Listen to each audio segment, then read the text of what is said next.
Rogers ready, Goldschmidt is ready, and let's do it here in Baltimore. First pitch is swung on and driven to left field and deep. See ya! First pitch home run for Paul Goldschmidt.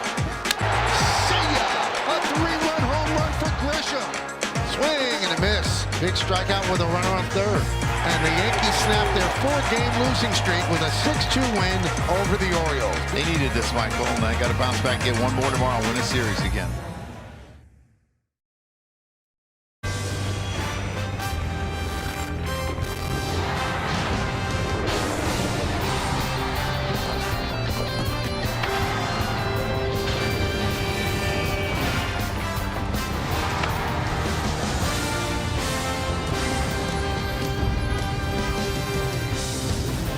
It is a somewhat overcast afternoon here in Baltimore, but it is time for baseball. As Prime presents New York Yankees baseball, it's the Yankees against the Orioles in the rubber game of a 3-game set from Oriole Park at Camden Yards here in Baltimore, Maryland. Hi, everybody, and welcome to Yankees baseball. Along with Joe Girardi, I'm Michael Kay. Yankees lost the first game of the series. They won last night. This is the rubber game, and there's somebody new in the lineup today, but I think everybody knows him. Yeah, the great thing about baseball is you get a lot of opportunities to prove yourself and earn playing time, and that's what Anthony Volpe is getting right now. We've seen him do a lot of really good things over the years. He has the ability to hit the ball the other way. He has the ability to go steal a base. He had 18 of those last year. We've seen him make some really good plays, a Gold Glove in 2023, and he can also hit the ball out of the ballpark. He had 19 home runs last year, and he can really provide some punch for this Yankees lineup. All right, so the batting average last year was .212, the 19 home runs Joe talked about, and 72 runs batted in. So Volpe's just one more person out of a very fertile Yankee farm system. They are starting to produce really important people for the lineup. We've seen Ben Rice and what he can do, one after the other, in the lineup, in the pitching rotation as well. They're doing the job, and of course, they could brag they produced Aaron Judge.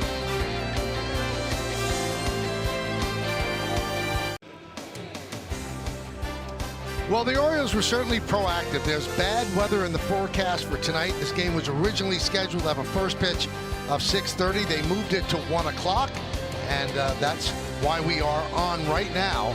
And the rain is supposed to go really long, so we probably would not have gotten that game in, Joe. No, I don't think so, and players really don't like split doubleheaders or giving up off days, so I commend them for doing this. Second time this year they've done this. Yeah, it's become a little bit more popular around Major League Baseball to get ahead of it and maybe just change the starting time for the next game. So the Yankees are going to try to win this series. They lost the 3 games against Milwaukee. Now you look at that and you go, wow, they got swept. They lost 6-0 against Mizorowski. Obviously he was deadly.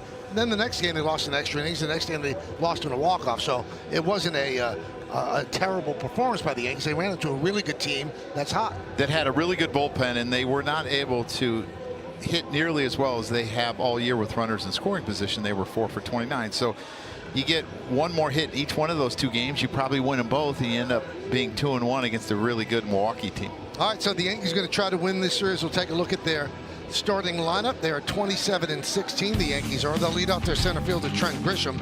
At first base, it's Ben Rice. The DH today is Aaron Judge. Gets half a day. Cody Bellinger in left. Jazz Chisholm back in the lineup. He'll play second and bat fifth. Batting sixth, playing third base, Ryan McMahon. Spencer Jones back in the lineup. He'll be in right field. Anthony Volpe, we talked about him at the start. He's a shortstop batting eighth. And J.C. Escara will catch, and he's going to bat ninth. Well, as we look at Kyle Bradish's numbers here, don't be deceived. This guy's got excellent stuff. His command has been a little bit off so far. So let's take a look at the pitcher's scouting report on Kyle Bradish. Not what you expected. He came back from Tommy John, 6 starts last year, a 2.53 ERA. So far in 8, it's 4.83 this year. Where did it go? His slider from 22 to 25 was a devastating pitch for him.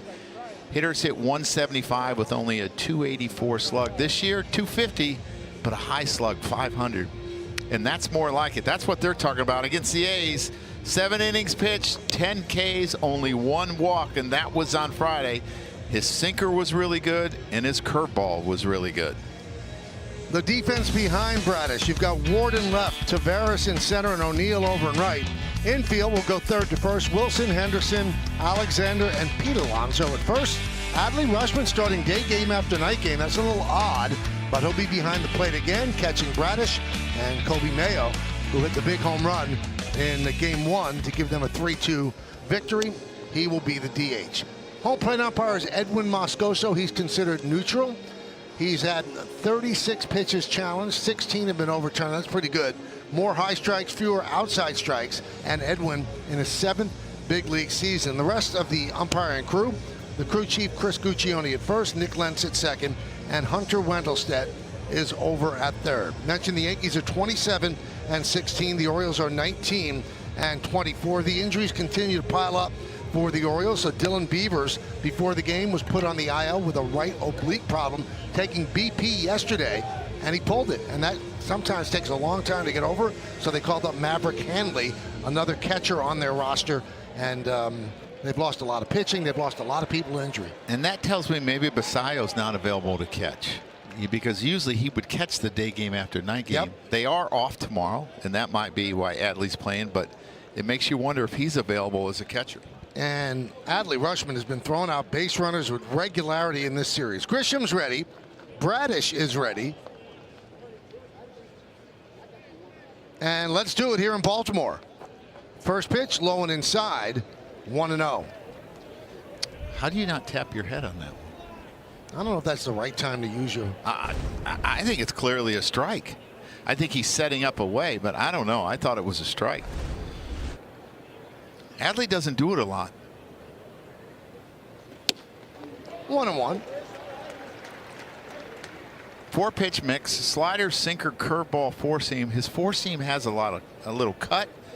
His sinker is really, really good. He'll front hip the left-handed hitters. He'll throw it into right-handers, and it sets up his breaking stuff. The 1-1. Look at the run on that. Yeah, just a ton. And when he starts it at the hitter, a left-handed hitter, you're going to give up on it because you think it's going to hit you. Grisham had a big home run yesterday, but hitting just 178, and the under-the-hood numbers are much better than that. Hits the ball hard. He doesn't chase. He has a 15.3% chase rate, second in the league only to the Orioles' Taylor Ward, who's at 11.1. And despite the 178 batting average, he's on pace for 23 home runs and 98 ribbies. Wade did that one, 3-2. This is the arsenal of Bradish on StatCast 3D by Google Cloud. Yeah, his slider is the pitch that he uses the most, and then the sinker. But in his last start, the curveball was really, really good.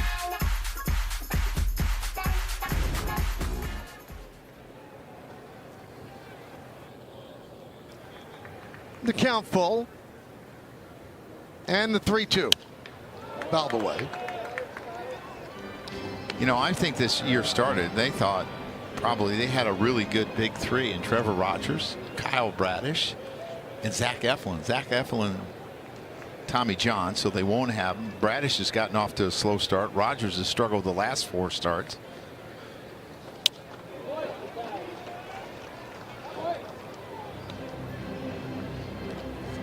Yankees scored 6 runs last night. That was after scoring 8 total during their 4-game losing streak.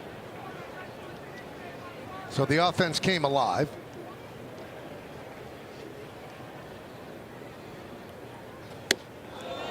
And he works a walk. It's walk number 27 for Trent Grisham. He's done a really good job in that area. You talked about he doesn't chase.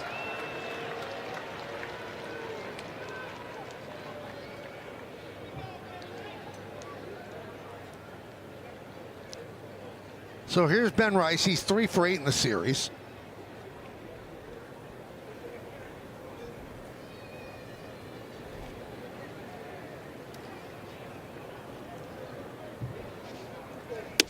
And when it comes to hitting against the Orioles, Rice has become Judge Jr. 25 for 73, 14 extra base hits, and 21 ribbies in just 20 games.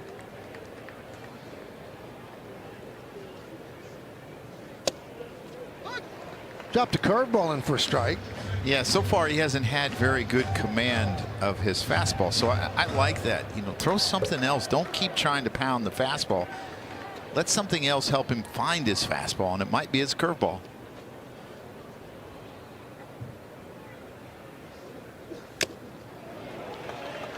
One and two.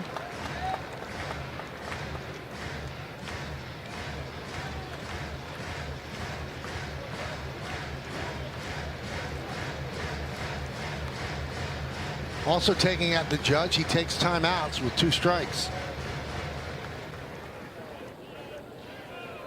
Both of those guys pitched very well, Weathers and Warren.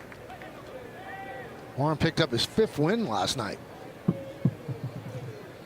1-2. 2-2.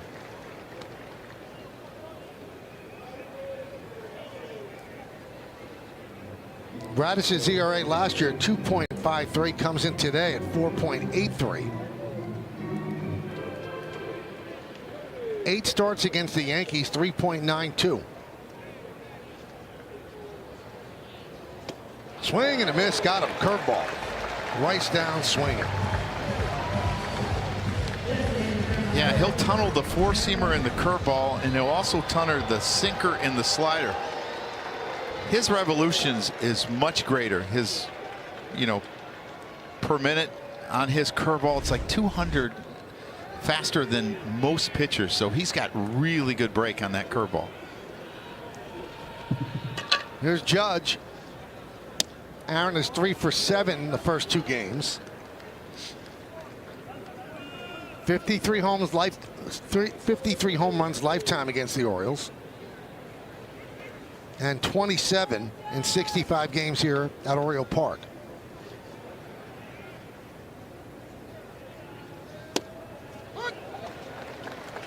First 2 games, they've kept him in the yard.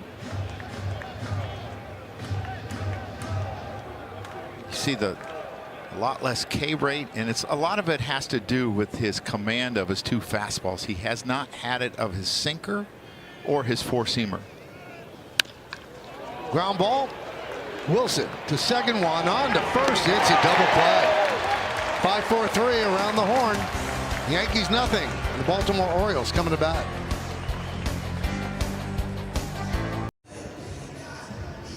Back here at Oriole Park here in Baltimore.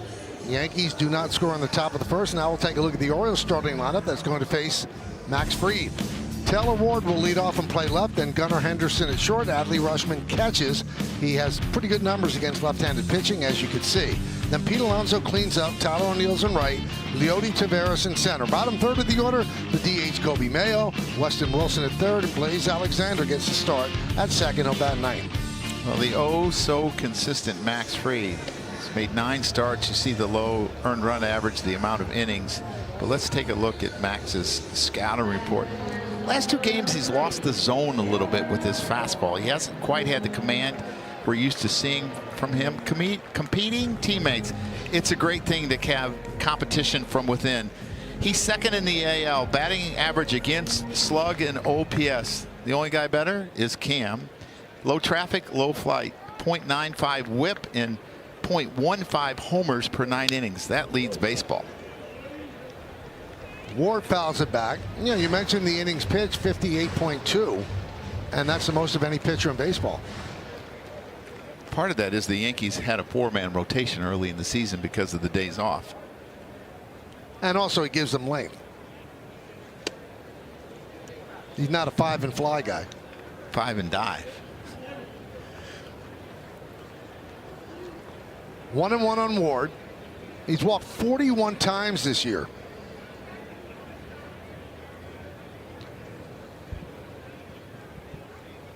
Now, the Oriole record for walks in a season, you have to go back to 1975. And someone we love, Ken Singleton, he walked 118 times. So Ward is obviously on pace to break that. Yeah, to go way by it. I mean, he's on pace to walk about 160 times. 3-1. And the Yankees will challenge. The pitch.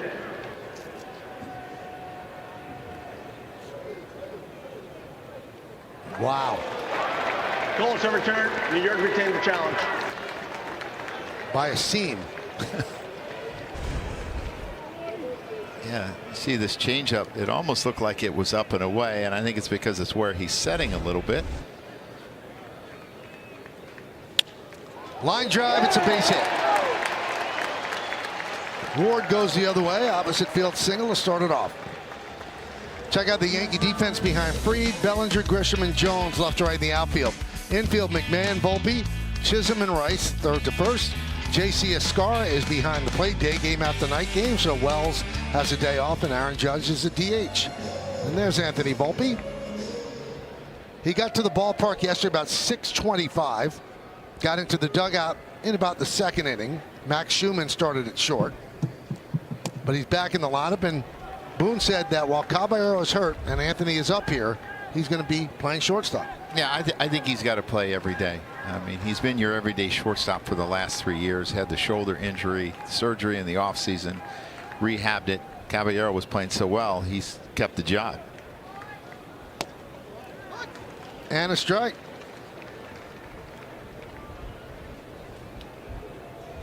You know what was interesting when Boone talked about Volpe being called up yesterday, and someone asked him, when Caballero comes off the IL, is he going to return to shortstop?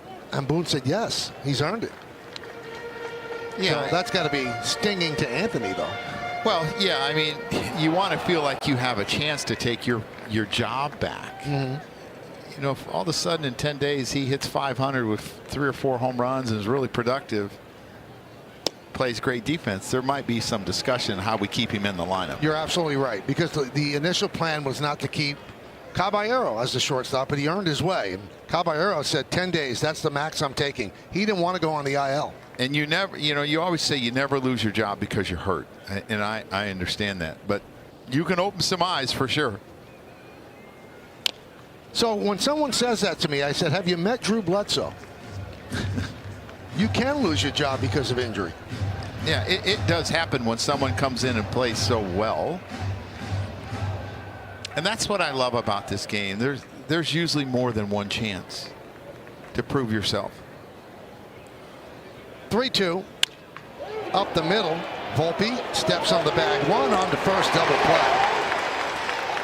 And guys, and speaking to Caballero after the game yesterday, he said he's going to continue to go through the work that they allow him to do. He was out on the infield earlier taking some grounders. They don't want him to throw to first base yet. They do not want him to get in the cage. They want to give it a couple of days. But in his mind, there is no doubt that he is going to be back here in the 10 days. And also, as you mentioned, Michael, he wanted no part of going on the IL to begin with, saying he's broken his fingers multiple times. It's the first time he broke that finger, but he's played through it before and believes he can. Adley Rutschman takes outside, 1-0. Yeah, smart thing. Don't let him throw because it affects that knuckle on the right hand, the middle finger. Don't let him hit, but you can still do your glove work as a fielder, and that's what he should be doing. 1-1. In his career, Rutschman has faced Fried 10 times. He's 0 for 10. And the Yankees have held him down this year. He had a really tough 4-game set in New York at the beginning of the month. He's 1 for 8 in the first 2 games here. And it's strange, Joe, because when he first burst upon the scene, 22 and 23, hit 361 those 2 years against the Yanks. But starting in 24 through this year, he's hitting 184. I had a coach, Renee Latchman, who would always say overexposure is dangerous. When you face the team, now it's 13, but it used to be 19 times, they're going to figure you out. Sometimes you're just going to be in a cold streak. You look at last year, you know, he had a down year. He only played in about 90 games. He pulled each oblique. He hurt each oblique. Those are tough to recover from.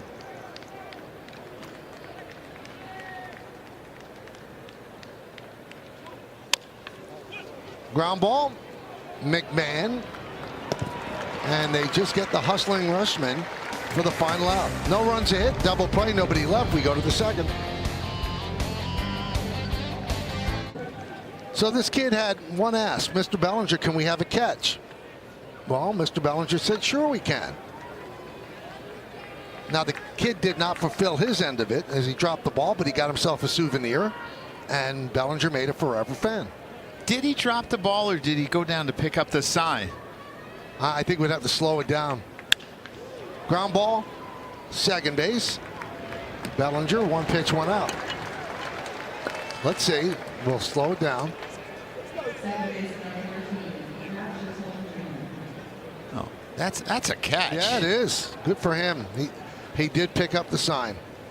And a nice gesture by Cody Bellinger. Presented it well to the umpire, Yep. so he knew he caught it. And that would have been you. And they would have had a challenge. Here's Jazz Chisholm. 1-0. Last 7 games for Jazz, 3 for 24, an OPS of 327.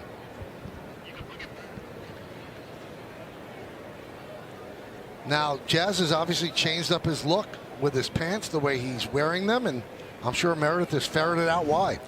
Well, Michael, sometimes players can be a little superstitious, and I asked Jazz about this a little while ago because we thought at first that he was wearing them like that as a tribute to Jackie Robinson, and while part of that was true, he also said when he wore them, he felt good at the plate, so he continued to wear them. Now, he wore those pants against the Houston Astros in Texas, and he went 5 for 12, I believe, in that series. But then for whatever reason, he wound up switching up the pants. Things did not go well for him, so he went with a different look. Now he is back to the baggy pants. And Michael, those aren't even his pants. Those are Trent Grisham's pants. So the movie, what is it? Sisterhood of the Traveling Pants? Brotherhood of the Traveling Pants? Wow. And we'll see if there are some hits in those pants today. Now, Joe, you weren't superstitious. You were a little stitious. What was the thing that you did for every game? Same routine every game. Yeah. That was my superstition. 1-2. You can see he's got a really good curveball, but you might call it superstitious. I put a piece of gum in, a half a piece of gum to start the game. Right. As long as we stay tied or we're winning, I kept that same piece in the whole time. Would not change it. If we went down, I changed gum. Even if it had no taste left. Oh, yeah. Yes, sir. No taste. Jazz Chisholm goes down on strikes. I'm trying to figure out, when you had such a good series in Houston, why you would ever change. He's got a really good curveball today. I talked about the 200 plus RPMs of most people's curve. I mean, it's top in the league, and it's really working today. There's Ryan McMahon, hitless in this series, 0 for 8.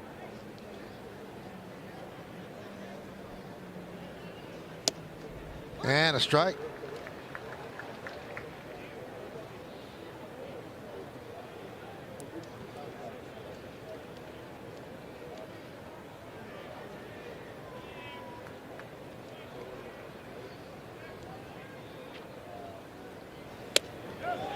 Couldn't hold up. 0-2. What's weird to me is when I did the scouting report on Bradish last year, that I always watch the pictures. I wrote #1 stuff when I saw him, and then I saw his numbers this year and watched him, and I'm like, how is that possible? Usually when you come back from Tommy John, the last thing to come back is command. Well, that wasn't a problem last year. It's been a problem this year.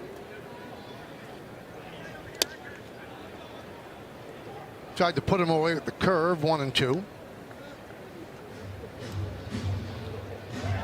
See the numbers on him. 2023, he had a great year, and then he ended up hurting his arm in June of 24. Came back last year and was brilliant. Something happened to him there, Michael. I don't know if his spike stuck. He's kind of walking it off a little bit. Boy, my antenna always would go up as a manager when you see him do something different. Yeah. A little hop. Something in the left knee, maybe? Swing and a miss. Strong inning for Bradish. He struck out 3 Yankees in 2.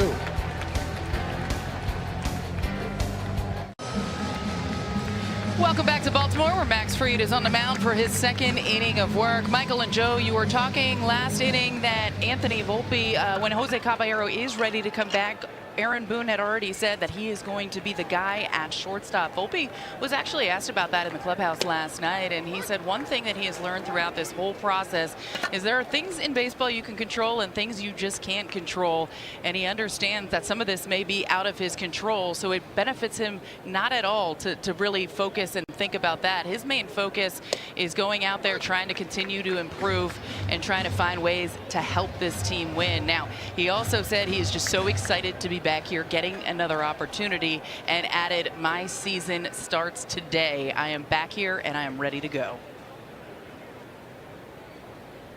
The 0-2. You know, I learned a long time ago, you never promise anything in the game of baseball. You never say, well, you're going to be my 5th starter, or, you know, he's going to be this or he's going to be that.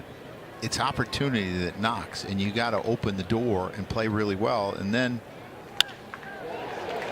Base hit for Alonso. you put thoughts in a manager's head and an organization's head.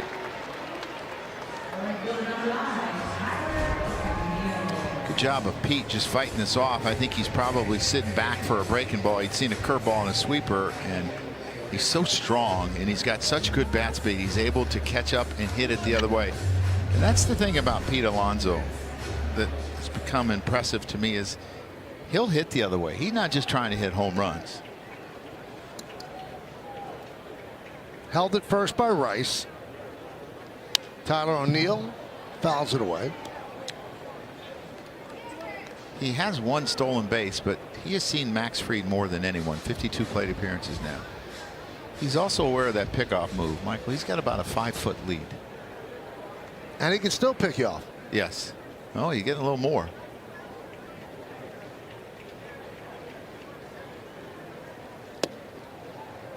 You know, I've thought a lot about the Volpe situation, Joe, and it must be incredibly hard for him.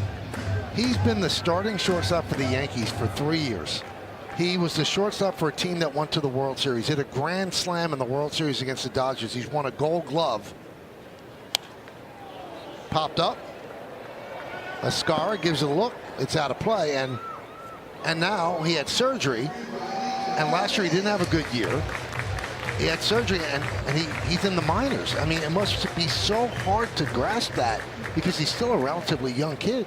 Yeah, he's still a kid. I mean, he's not even in his prime age. What they say is 27, 28. So it has to be really hard. But he's shown toughness. He's been working every day to try to get back here, and he gets an opportunity now. Club left field, but foul. But the one thing that you have to understand in professional sports is it's about production. That's the only thing it's about. It's about production. And the people who produce the most are going to play the most. And you have a chance to always make a difference and find a way to be the guy producing the most at your position.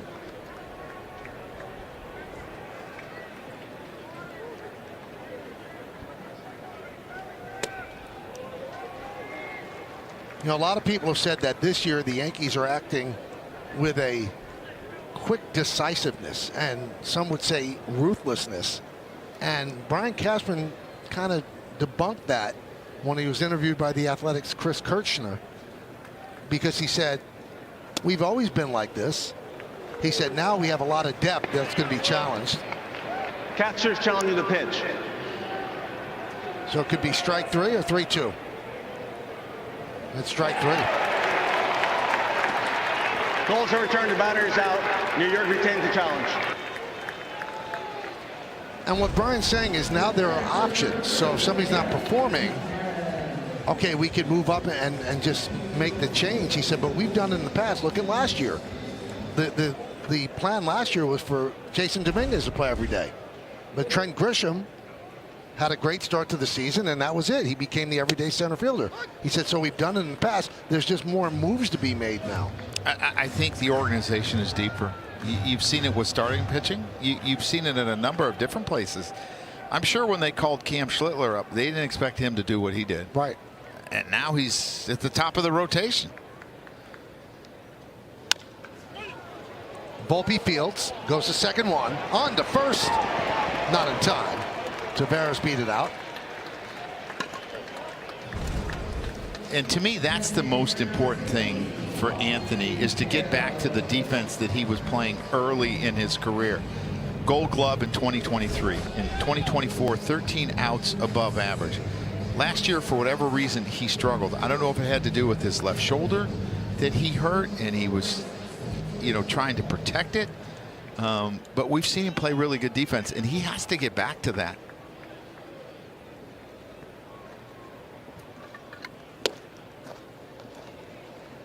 One and 0 on Kobe Mayo. His 3-run home run off Brent Hedrick handed the Yankees the loss on Monday, but they came back yesterday, won 6-2.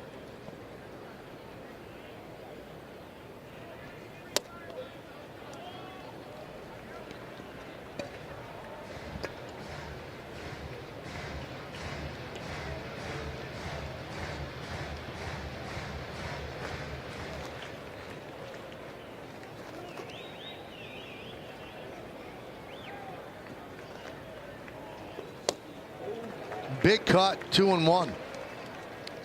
Really good sinker there.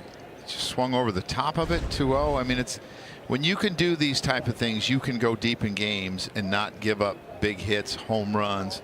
When you got that downward movement, 2-0 count, looking for a four-seamer that's straight, and it's got that late movement. He swings over the top of it.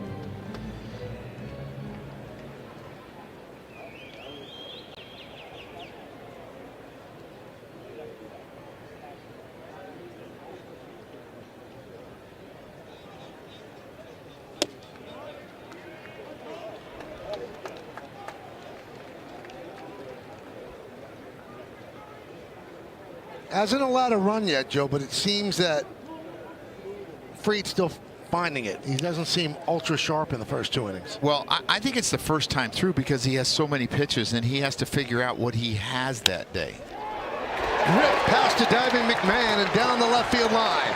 Taveras rounding third. They're sending him home. Bellinger into Volpe. Volpe throwing home. Not in time. Taveras scores. It's an RBI double for Mayo.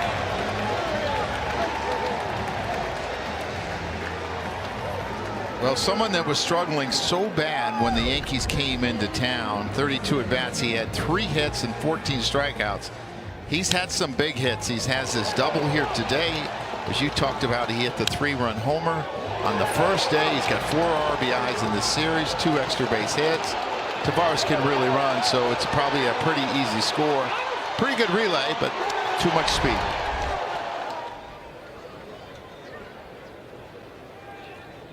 There's Weston Wilson. Yeah, you take a look at the relay. Cody does a real good job of picking up barehand and throwing. A nice pick by Volpe, a one-hopper, but just too much speed.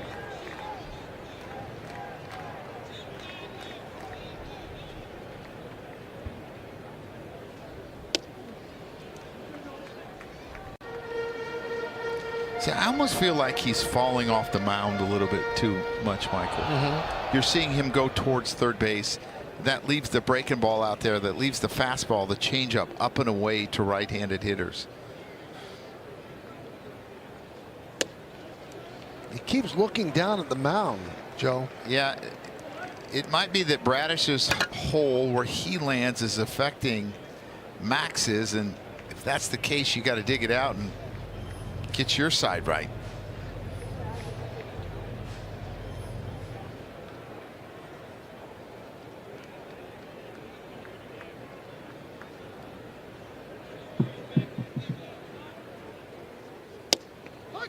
There's a strike on 3-0.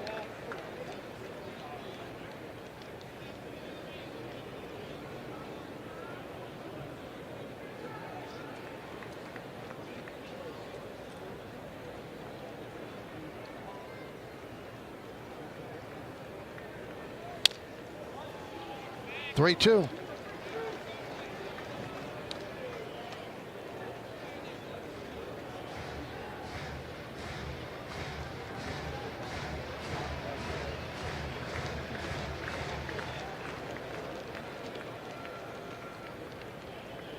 In his career, especially the last 2 years, Wilson's had a lot of success off of left-handers' fastballs. 400 and 270. Changeups, not so much. 077 and 0 for 2 this year. See if he throws him one. Fouled away. Second inning. Orioles lead 1-0. We mentioned it was overcast. The Orioles have the lights on here at the ballpark.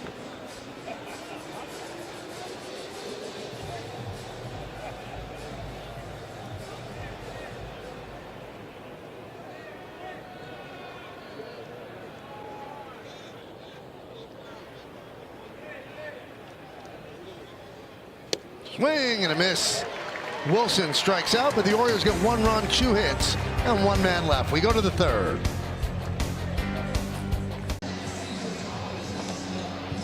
Welcome back. Spencer Jones will lead things off here for the Yankees. Jones made his major league debut Friday night in Milwaukee, recorded his first hit in that series finale, and really getting the opportunity here at the big league level after Jason Dominguez went down with an injury on Thursday, this last Thursday at the stadium, making an unbelievable catch in the first inning, but hitting the wall so hard he wound up going on the IL, separating his AC joint, or spraining his AC joint, I should say. Aaron Boone said today that he had a PRP injection the other day, so he'll be down for a couple days. They're hoping that expedites the healing for Jason Dominguez as Spencer Jones tries to get things going offensively in his big league career. 1 for 11, Meredith, with 6 strikeouts. He's also walked as an RBI. His lone hit was an RBI single against Milwaukee. 0-2.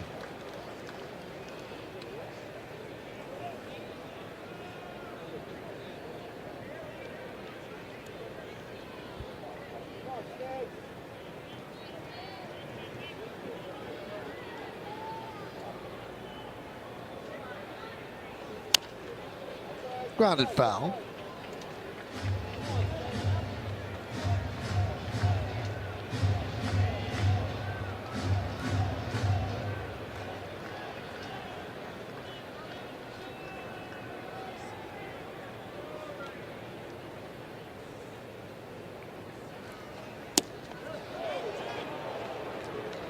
Checks the swing. Boy, his curveball's excellent today, Michael. It's got great depth to it. It's sharp. He's throwing it on both sides of the plate.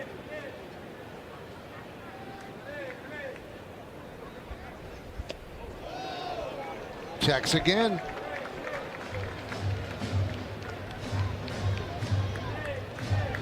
His last game, hitters were 0 for 7 on this curveball. You're going to see him check his swing with a 69% whiff rate. Wasn't much contact on his hook his last start against Oakland. Fouled away.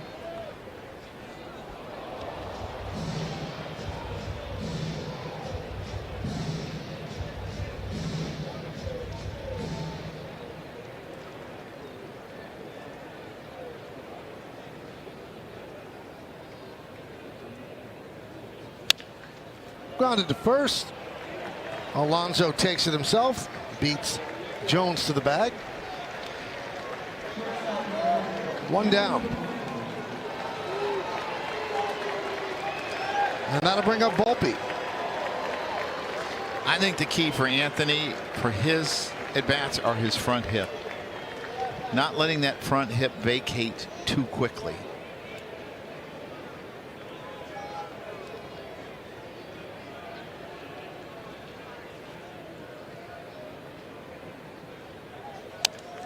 You know, the power numbers from last year, they're not terrible. 19 and 72. No, the production numbers aren't bad. Right. 18 stolen bases. Looks like he already broke a bat. He hit that slider off the end.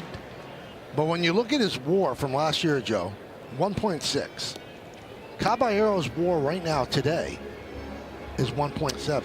Well, I think his defense took his WAR down too. Right. When you look at it, he was something like -8 outs above average. He had 19 errors, so I think that hurt him.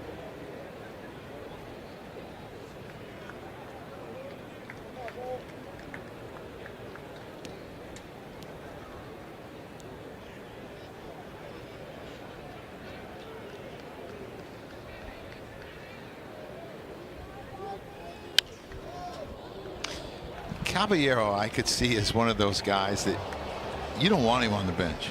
He's got so much energy that he's going to drive you nuts as a manager on the bench. You got to get him out there. It's like having that little kid that has a ton of energy. You got to wear them out. It's a good thing, though, that energy. High pop-up, shallow center.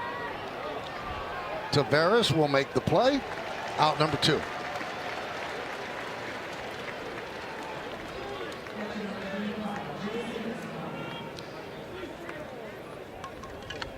Here's J.C. Escara. Hitting 195, but lately, last 8 games, 7 for 26, and 4 of the 7 extra base hits.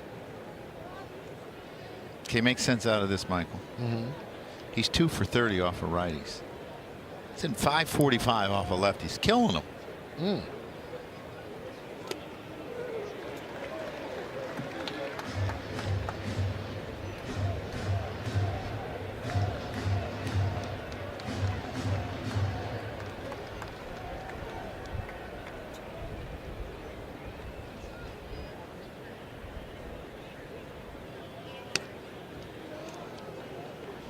'So the bulk of the catching time goes to Wells, and Boone said yesterday there's more there offensively, and they want to find it with Wells. But Wells has 5 ribbies, and Escara has 6 ribbies.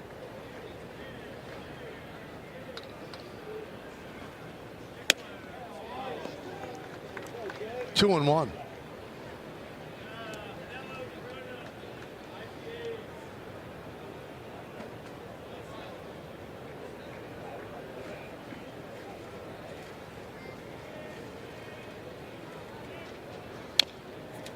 move. 2-2 here with 2 outs in the third. Orioles lead 1-0. Kobe Mayo double, driving home Tavares from first.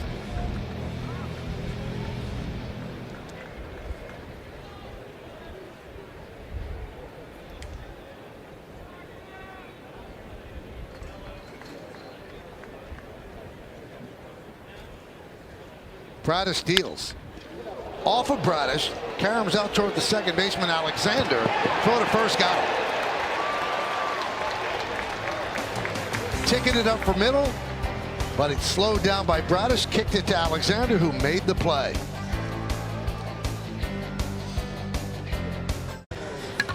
MLB is partnering with Crisis Text Line to increase mental health awareness. Free 24/7 confidential support in English and Spanish. Text MLB to 741-741. That's the route that Joe and I walk back to the hotel. For some reason, we have a hard time staying together. I walk a little too fast. Yes. And one day you just blew me off. I had to get the jump on you. Yeah, and you did. I haven't seen speed out of you like that since that World Series triple. 1-0, bunted down the third base line. Barehanded by Fried, fires to first. He gets past Rice, and that'll allow Alexander to go to second. Fried's a great fielder, but probably the prudent choice was to hold on to that ball. Yeah, just an outstanding bunt. He was out here the first day of the series practicing that exact thing. They had about 4 or 5 guys out practicing bunting. Good pitch to bunt on, up, easy to handle. And it's into the runner, so it makes it tough on Ben Rice. I mean, he made this play a lot closer. Most guys can't even make it that close, so they don't even attempt it. The fact that he's such a good fielder actually led to the error. Runner at second. So a bunt, single, and an E1. And the pitch to Ward is outside. He singled to right in the first. Orioles have 4 hits against Fried. We're in the third. Yankees have not had a hit against Bradish.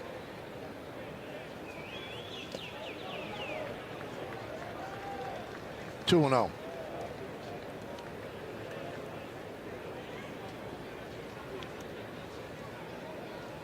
That big hole between first and second scares me a little bit here, Michael. And I know you have to hold on Alexander, but just his ability to hit the ball the other way this year, because he's waiting so much and he's walking so much, he's letting the ball get so much deep. It makes me nervous.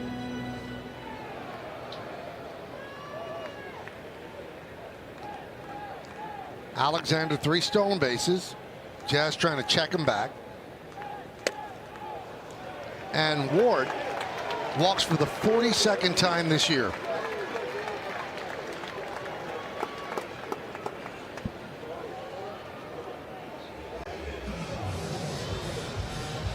And Ascar goes out and talks with his left-hander. You got a double play from Gunnar Henderson the last time. Hit right up the middle to Anthony Volpe. He stepped on second and threw to first.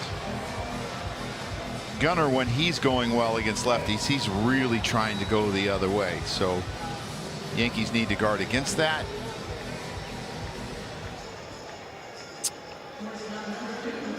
And he talked about last year, he started the season off with an oblique, came back too early, dove and hurt his left shoulder, and he had a hard time pulling the ball because of that. So his home run totals were down. Well, he came into this year focusing on that, and he talked about how he took it a little bit too far, and he's trying to get back to gap to gap. No bite on the breaking ball, 1-0. Henderson 0 for 9 in this series, and over a longer stretch, 11 games, he's 8 for 49.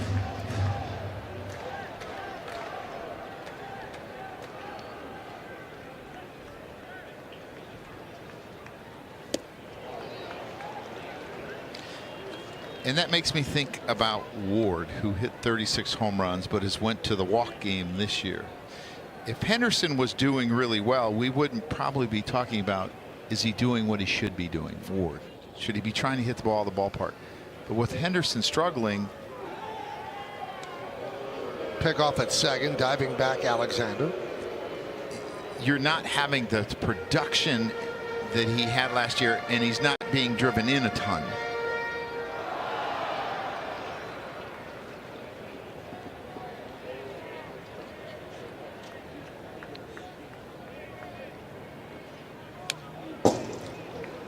One and two.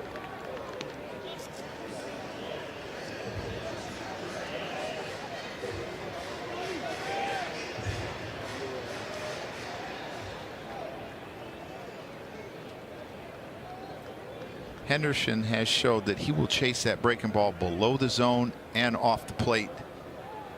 Got to get it there. McMahon has one out. He makes it at first. Runners move up. So second and third, one man out. Rushman coming up.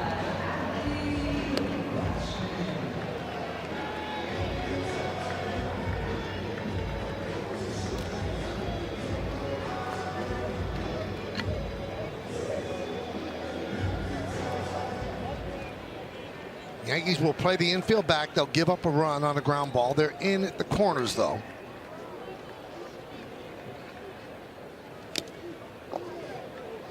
Oh and 1.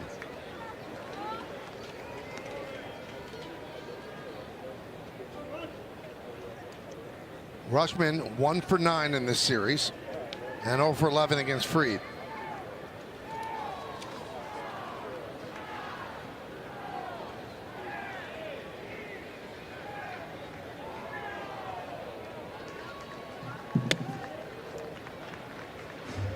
One and one. It's just the fact that his upper body is not connected to his lower body. His lower half is way too quick. Rutschman, a guy that doesn't strike out a ton, so this is tough at bat. Hits lefties better than righties. Good pitch, but he held up. Fried dialed it up to 97.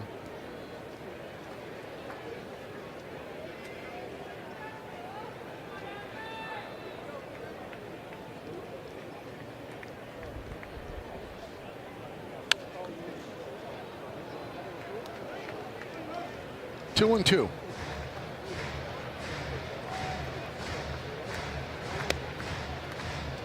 Pete Alonso on deck, single in the second inning.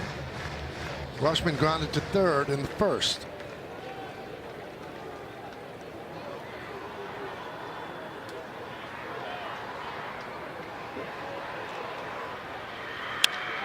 Lined into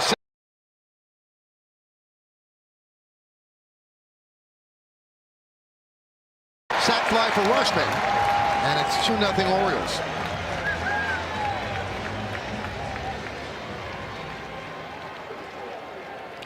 Trent did a really good job of getting this ball in the air really quickly, but that's where speed is so important. Alexander can really run, and you just don't have a chance. And there aren't a lot of assists to be had for center fielders anyway. But good job by Rutschman, staying through the middle, sac fly.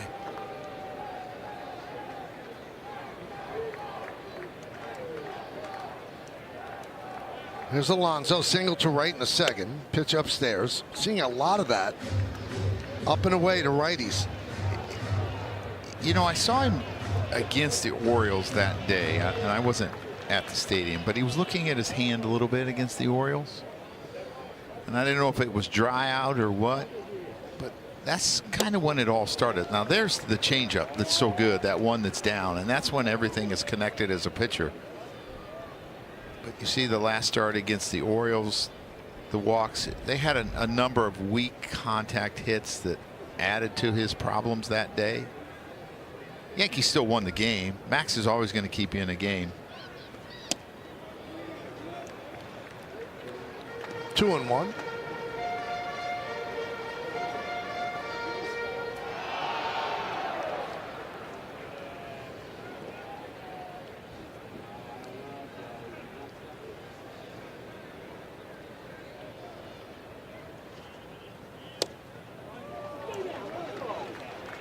Three and one on Pete.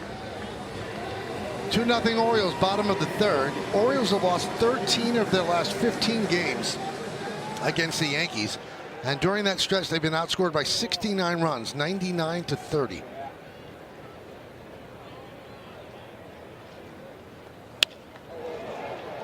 Fights it off the other way, and a nice catch. They had lost 9 in a row before Monday.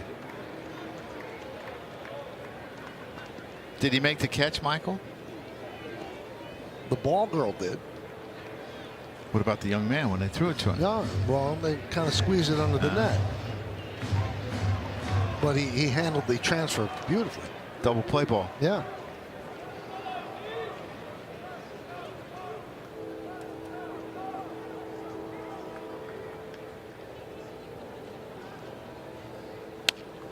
Ground ball past a diving Rice and down the right field line. Scoring easily is Ward. Alonso's going for two. Now he's hung up. Volpe runs him back to first. Now Rice's turn, and he tags him out. So it's an RBI single for Alonso, and it is 3-0 Orioles.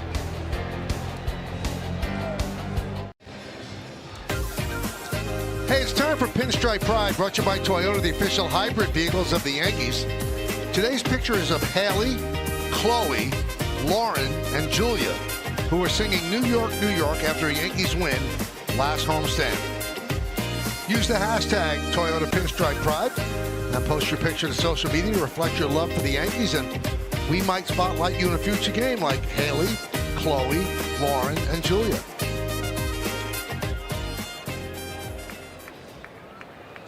We go to the fourth inning. It's 3-0 Orioles. Yankees have yet to get a hit against Bradish. The only base runner, Trent Grisham, opened up the game with a walk. But he was erased with a double play ground ball by Judge, so Bradish has faced the minimum 9 batters over 3 innings.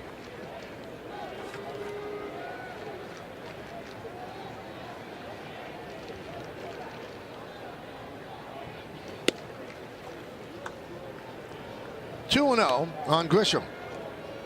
Grisham, Rice, and Judge against the Orioles right-hander.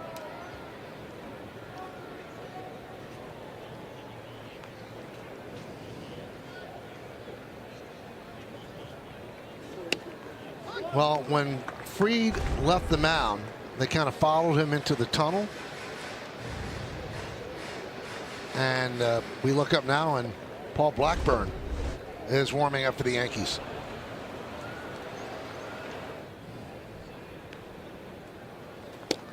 Listen, it's ridiculous to try to play doctor from this far away, but he just seemed not in sync today.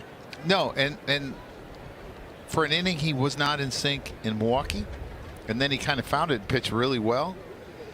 I just wonder if there's something going on with his finger, because when he struggled last year, he had the blister. Yep. And you don't necessarily have to have a blister. You can have what they call a hot spot. It just doesn't feel good, or could be something with your nail on the side that's bothering you. It makes me wonder. Can is full on Grisham.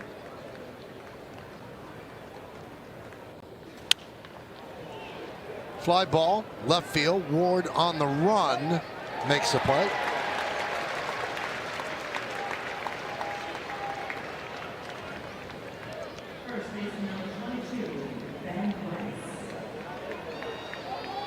That'll bring up Rice, who struck out in the first inning.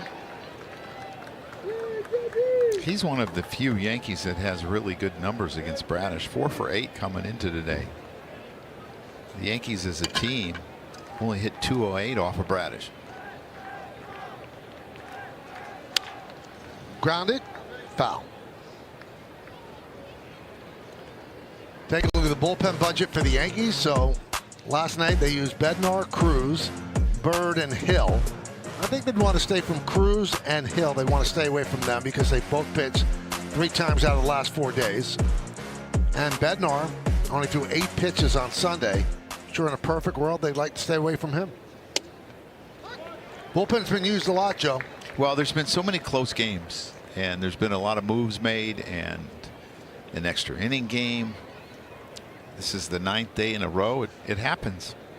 Tomorrow will be an off day, which is, I'm sure, will be welcomed by the Yanks. And Rice down on strikes. Another outstanding curveball from Bradish. It's got that 12-6 mix. You can see it just goes straight down. It starts about waist high and ends up on the ground by the time it gets to you. Here's Judge. 5-4-3 double play in the first.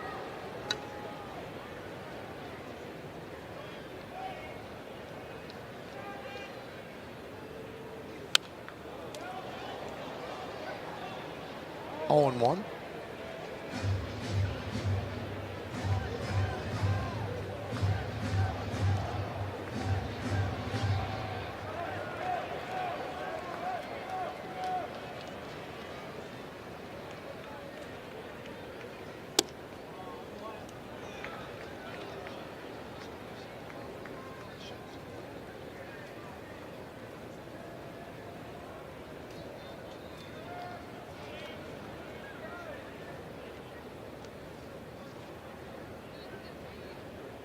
One. Well, Bradish coming off a really good start against the A's. Ended up getting the loss, but 7 innings, 3 runs, and 10 strikeouts. Pitching very well over the first 3 and 2 here.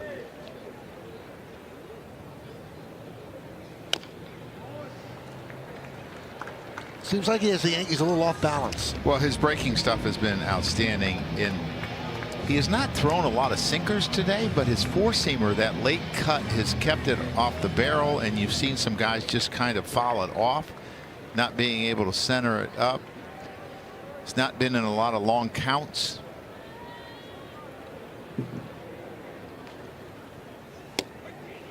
Strike 3. Judge down looking. Yankees go down in order, still hitless through 4.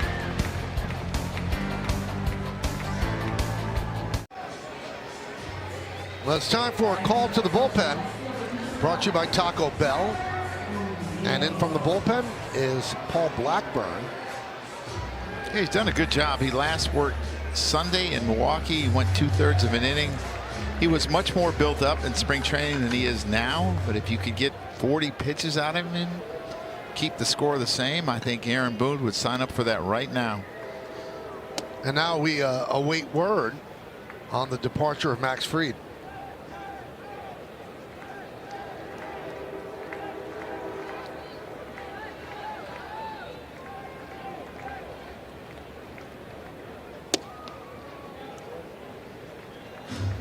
Two and 0.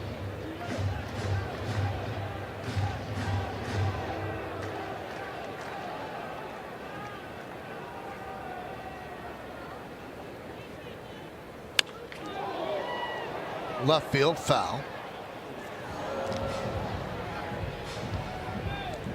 So we talked about Bradish's curveball, Joe. Yanks are 0 for 4 with 3 strikeouts against that curve, 5 swings and misses on it. Yeah, I mean, it's been excellent, and it was excellent against Oakland. Told you against Oakland, they swung and missed at it 70% of the time.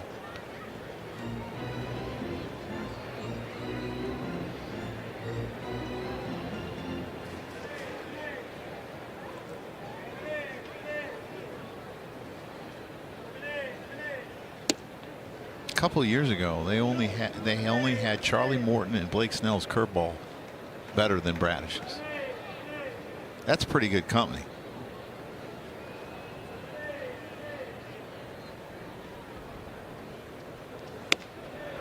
And a walk for O'Neill starting out the 4th.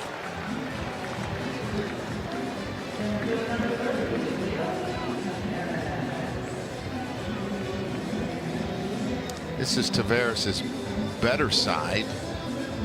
Against righties, he's hitting 286 when he hits left-handed, and he's a switch hitter 185 against lefties.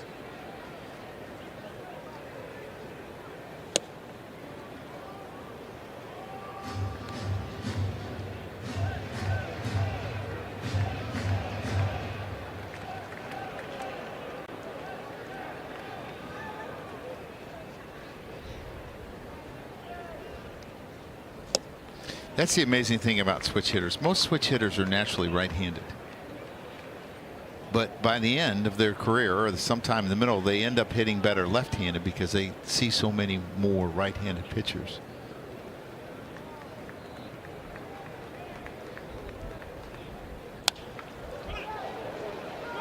They get one on the first, not in time.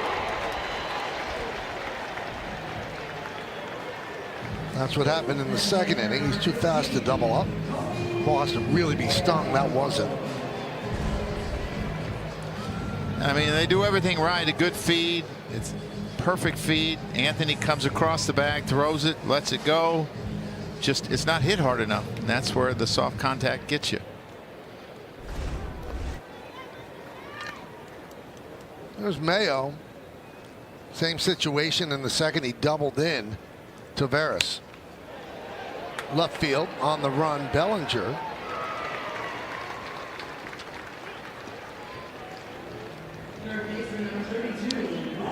You know, the sun popped out for a second there. It's back behind the clouds, but I would like to see you take those fancy glasses you had on earlier and put them on. They're sunglasses as well as glass glasses. Right. They were pretty sharp. I'll do it for you if the sun comes out again.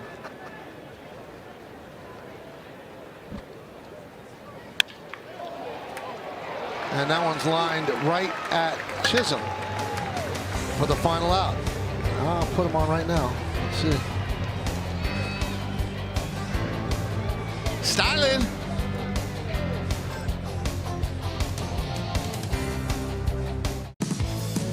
Now time for Discipline That Delivers, brought to you by Vanguard. Well, Kyle Bradish has been dealing. We've talked about his curveball and how effective it has been, and then he throws that sinker to Aaron Judge that basically breaks all the way across the plate for a strike 3. He has been really, really good again today. He's only thrown 56 pitches through 4 innings. There's Bellinger to start the 5th.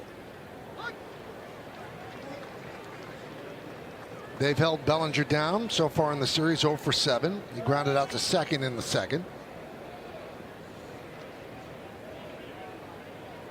Bellinger, Chisholm, and McMahon here in the 5th.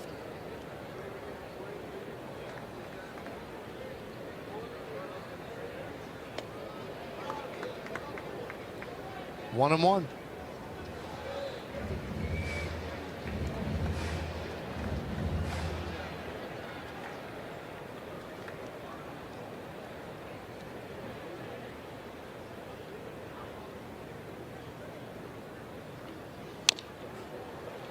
One-two on the Yankee left fielder. They really haven't squared up any balls either today. I mean, that's how good his stuff has been. The late movement. You see the late movement on that sinker there.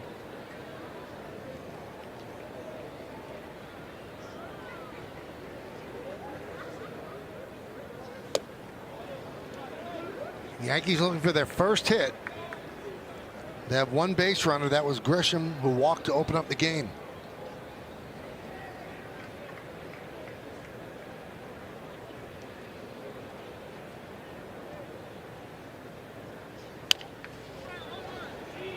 Tough hop. Alonso stays with it and flips to Bradish. One down. Yeah, I don't know if that hit like a cleat mark. That ball really came up on Pete. No panic from him. You're going to watch him. This ball really goes up and hit the lip. Makes a good feed to Bradish. You can laugh about it now.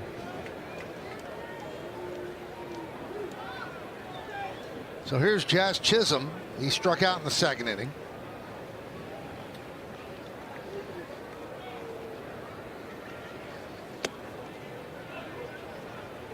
One and 0.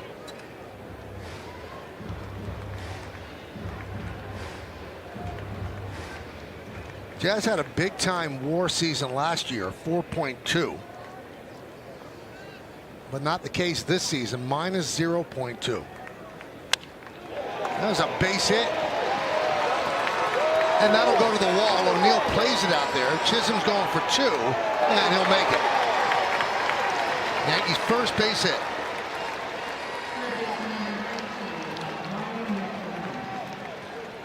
Yeah, this is the first hit they've had today, and it's the first decent swing they've had at a curveball today, and it was up, and Jazz stayed with it, stayed behind it. It gets by O'Neill. He makes a pretty good throw.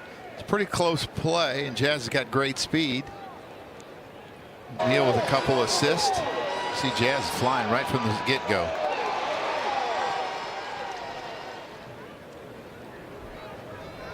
Yankees trying to get on the board. First runner in scoring position. Here is McMahon.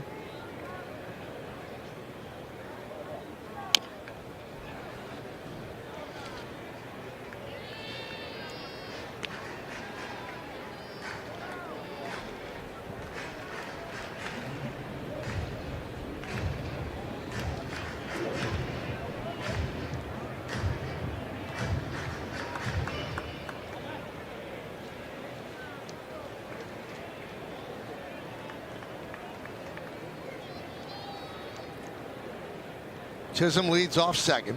One man out. 0-1 to McMahon. McMahon struck out in the second.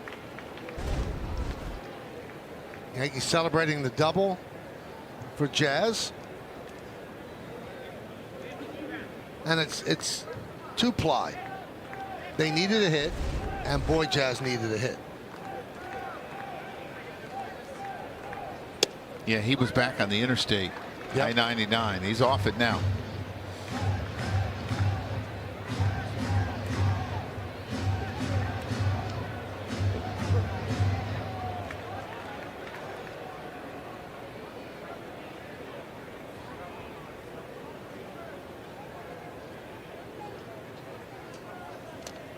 That one gets away from Rushman. And Jazz moves to third on the wild pitch. Yeah, his curveball's got so much bite and so much depth, and when it hits, it's going to go back to Adley's left shoulder, and he doesn't come up with it. It doesn't bounce as high as he thinks it's going to. Didn't really attempt to block it. Tried to backhand it. Probably would have been better served to block it. And it gets by him. Now a ground ball in the middle of the infield gets a run for the Yankees.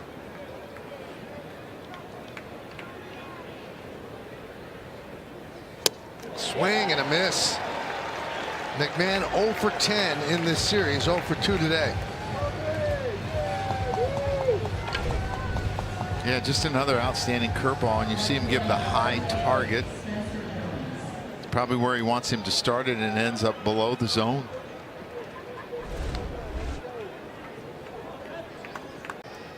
Here's Spencer Jones, grounded out to first in the third.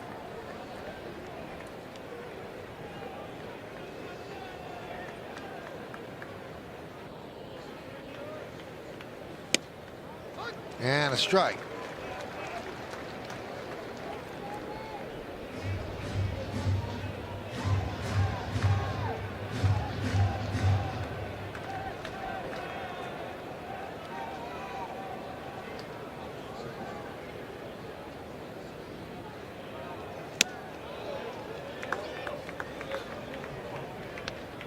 1-1.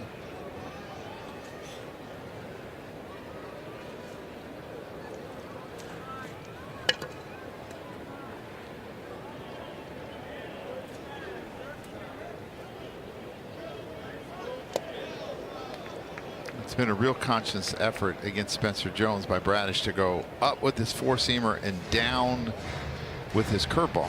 He threw him a slider, and that was the ball that he put in play his last at bat.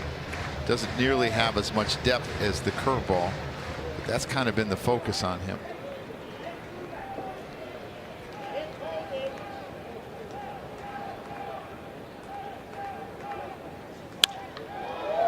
Fouled the other way. 2-2.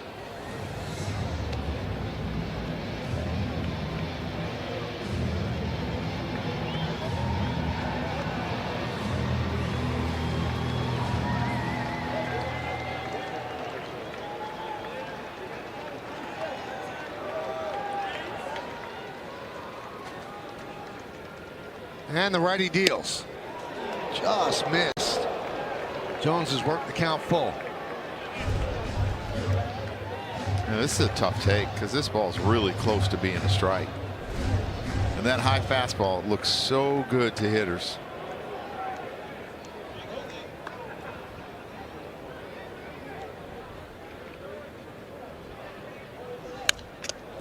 Foul back.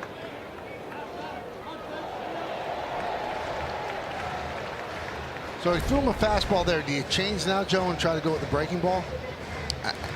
I think he could go back up there again, or he could throw the breaking ball. But I think you're right, Michael. I think the curveball's coming.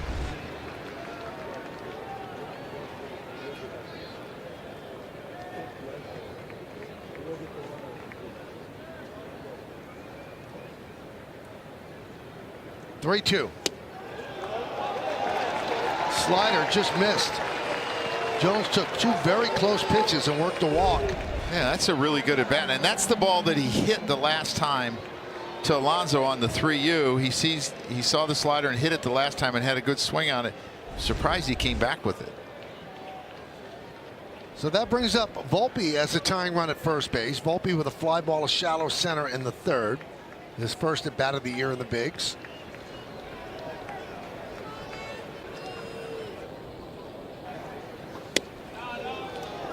If you're Volpe, I think you have to look out over the plate. You got to give him the sinker in, because that's where his four-seamer is going to be most of the time. His curveball is going to be most of the time, and his slider. You have to just give him something. Go get it out over the plate.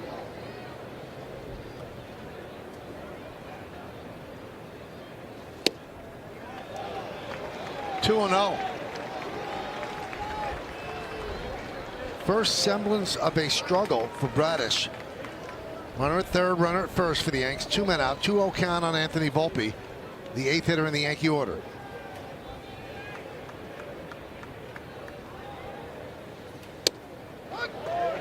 And that can happen sometimes, Michael, because you think about Bradish. He hadn't been in the stretch since the first inning.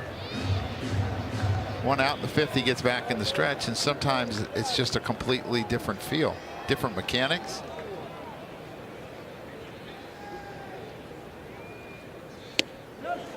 Did he go? Yes, he did.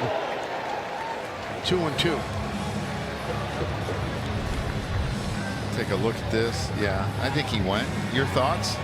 Really Pretty close. Yeah. Really close. Yeah. I could have seen it gone either way. 2-2. Missed with the fastball high, so the count full. That releases Jones at first. Chisholm will stay put at third. 3-2, 2 outs. He hangs a breaking ball and hits it down the left field corner. Be 3-2. Yeah, Jones can run.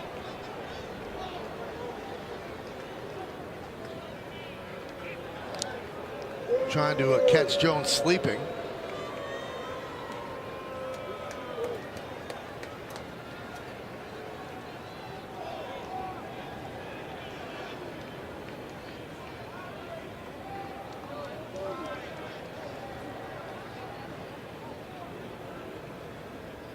Runner goes. Spoiled it. Fouled it back to the screen.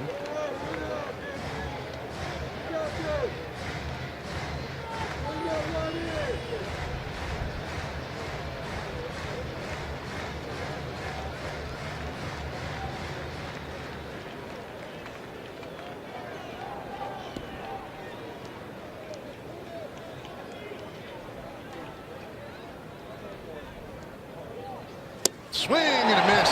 Got him on the curve. Volpe down on strikes. No runs a hit. 2 men left on base. After 4.5, we're halfway through. It's 3-0 O's. Well, tomorrow it's opening night at the WNBA on Prime. Join us as the Minnesota Lynx take on the Dallas Wings. Then it's the New York Liberty and the Portland Fire. The WNBA on Prime tips off at 7:30 p.m.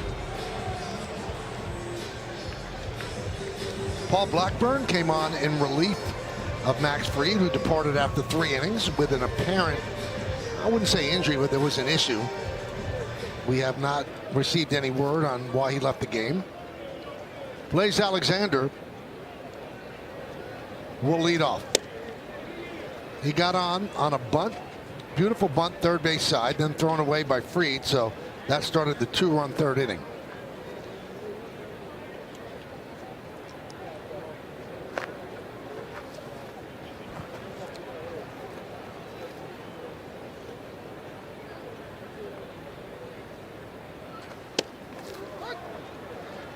Oh, 0-2.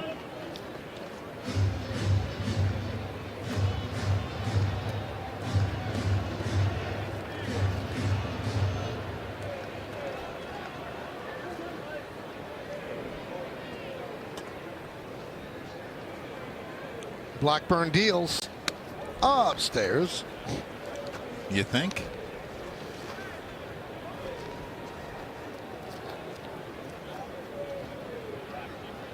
Sometimes I wonder why they do that. I know they're setting up the next pitch, but he had such a good feel for the sinker away. Up the middle and through. Base hit for Alexander. He's been a pest to the Yankees. Had a good series in New York.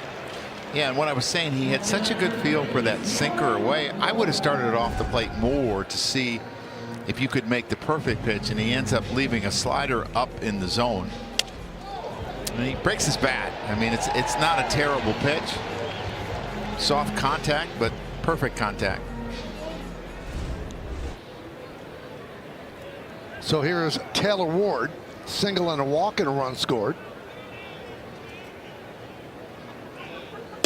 Alexander with 3 stolen bases.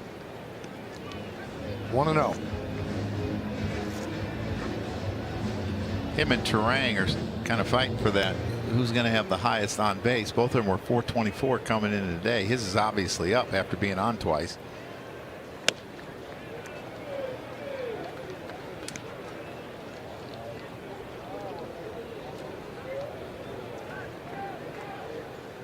At what point in your career, Joe, did it start that pitchers constantly threw out the balls?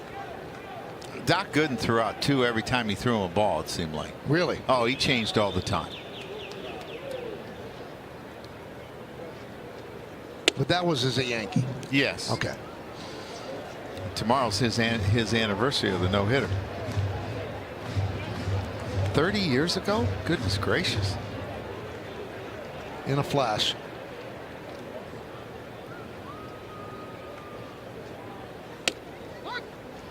Three and one.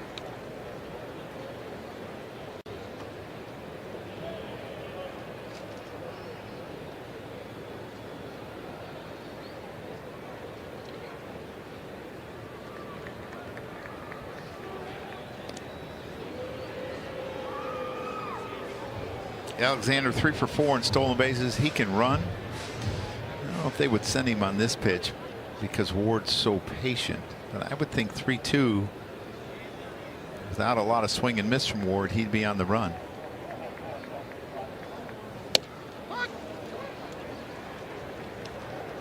Interesting strategy by Ward. Hit a lot of home runs last year. He's going to be a free agent at the end of this season, and he's being very, very patient, as we mentioned, with 42 walks, but just 1 home run.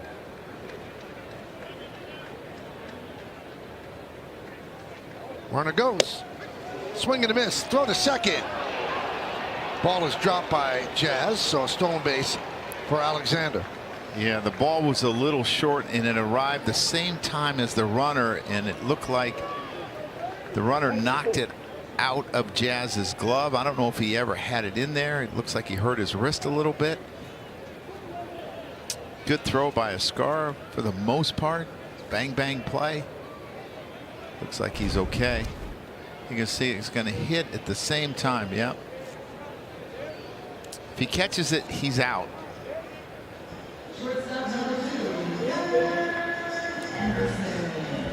You can see his glove got pinned. Yeah. Nobody came out. He's still in some pain. I mean, he kind of waved him off like, I'm okay. So Ward struck out, runner at second now. Here's Gunnar Henderson. And being late to second there is a product, I think, of Ward. You see him grabbing his wrist. Hits the ball on the ground the other way so well that Jazz has to kind of freeze before he can go. And you're late getting to the bag and you don't have great balance. High fly ball left field. Bellinger back on the track. He'll make the play. Tagging Alexander, and he just draws the throw. Anderson gave it a ride, but measured beautifully by Bellinger to haul it in. Yeah, and with the arm strength that Cody has and the accuracy, I think Alexander made the right decision. You should score on any hit unless it's an infield hit, but watch how quick he gets rid of this ball. And he's always accurate. Hits the cutoff man.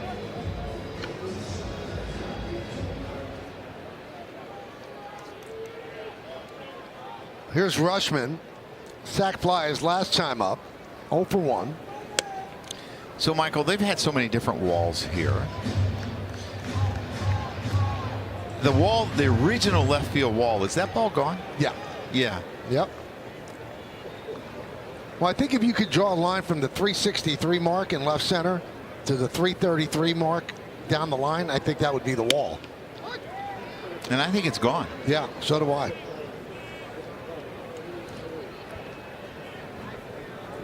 They originally moved it back because they felt that they'd be more of a destination for free agent pitchers.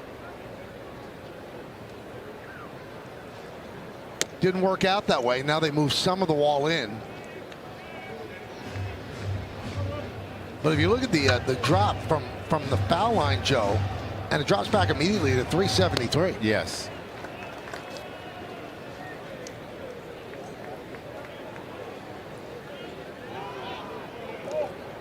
And the way the left field is, it almost gives a pesky pole feel. Like at Fenway, it darts right out from the foul line. That's what this does. But it used to be where the hard ball was before. They moved it even further back. Yep. Yeah. And then no hitters wanted to come here.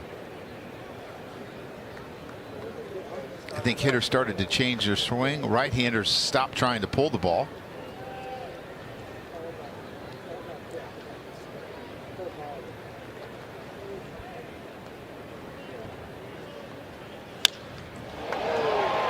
High fly ball, right center.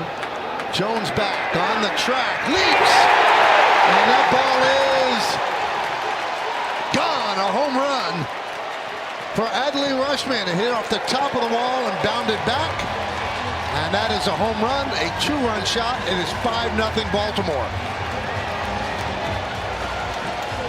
Yeah, there's outfield's a little bit tricky. Sometimes you can't tell if it's a home run or did it come back from the top of the wall. There's a wall behind it that it obviously hit.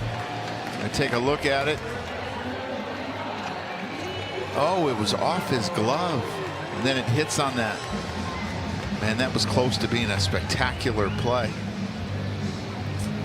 See the frustration by Blackburn. That was close, Michael. He used all 6'7" there. And the pitch to Alonso's inside, 1-0.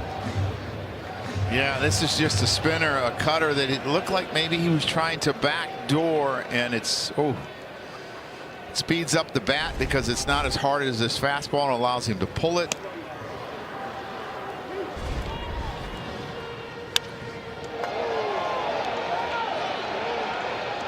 Jones maybe could have got back to the wall a little quicker if he read it better, and he might have had a better chance at it.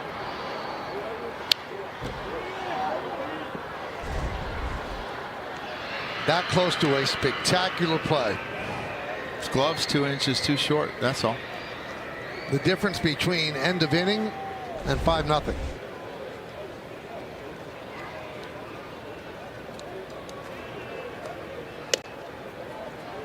2-2. Wow, Met fan. Yeah. And they do.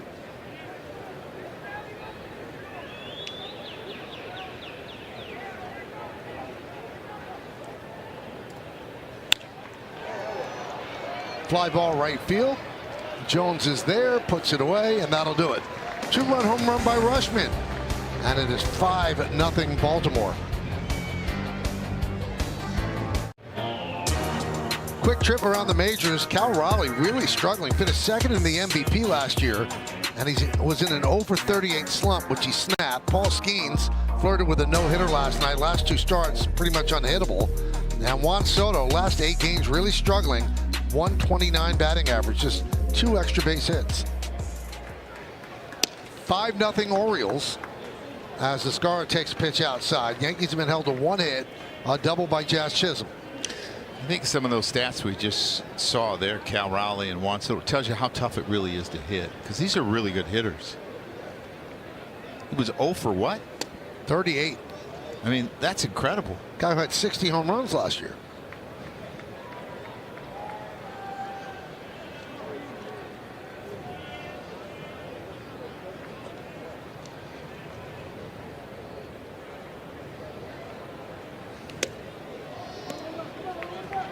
.3-0 on Escara. He hit one back off of Bradish that caromed out toward Alexander, so 1-4-3.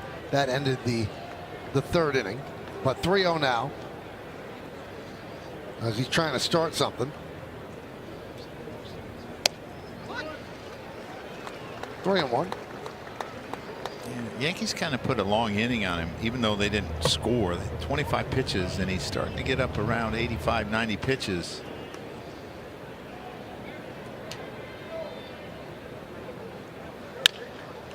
Chopped over the mound. Blaze Alexander fields, fires. 1 away. So Keegan Aiken is up. One of the 3 lefties in the bullpen. He was an opener on Sunday. I think it was his last time he worked. Back to the top of the order, and Trent Grisham, a walk, and he fouled out down the left field line.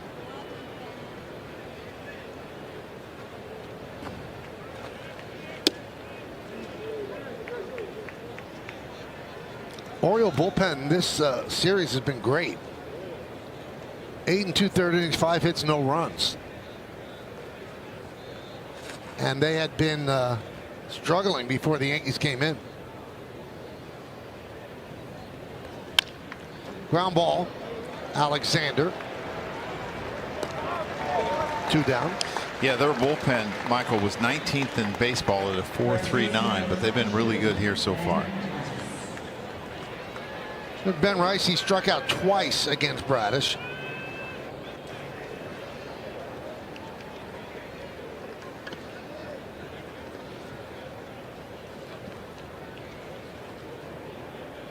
Ryan Yarbrough for the Yankees in their bullpen.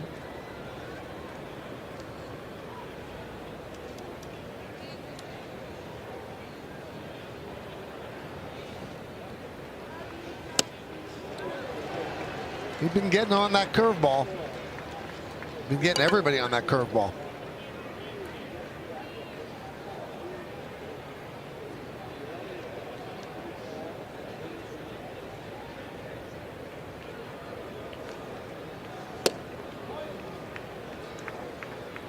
Missed with the sinker, 1-1. His sinker was really good his last start, but he's hardly used it at all today. It's been mostly 4-seam curveball. Must be nice to have weapons that are so good you only need 2 of them per game.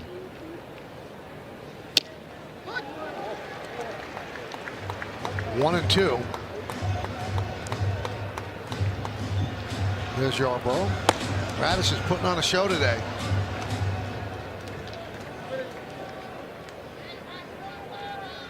Two walks and a double. That's all he's given up in 5 2/3.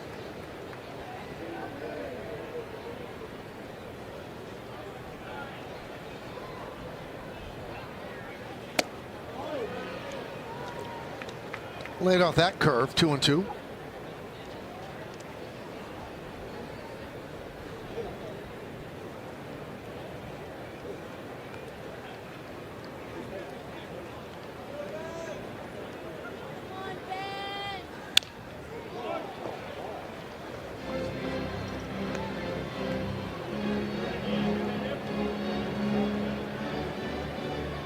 There's only been maybe 2 balls hit hard today.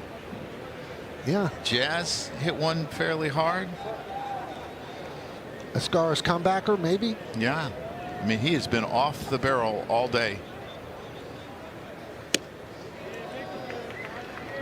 3-2 on Rice. 95 pitches for Bradish. As good as he's been, strikeouts chew up pitches.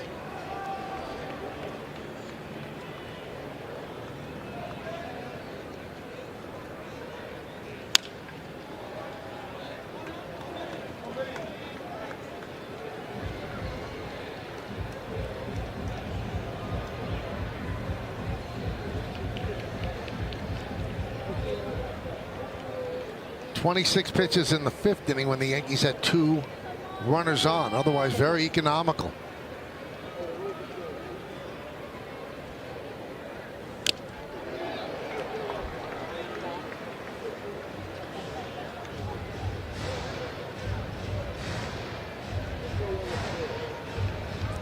Judge on deck. 5-0 Baltimore, top of the 6th.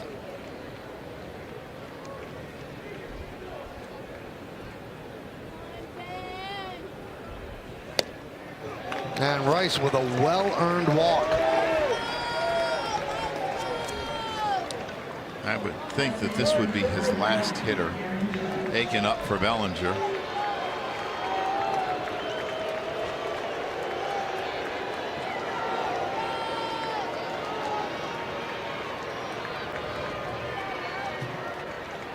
Yeah, the way the lineup is, you have 4 lefties in a row after Judge.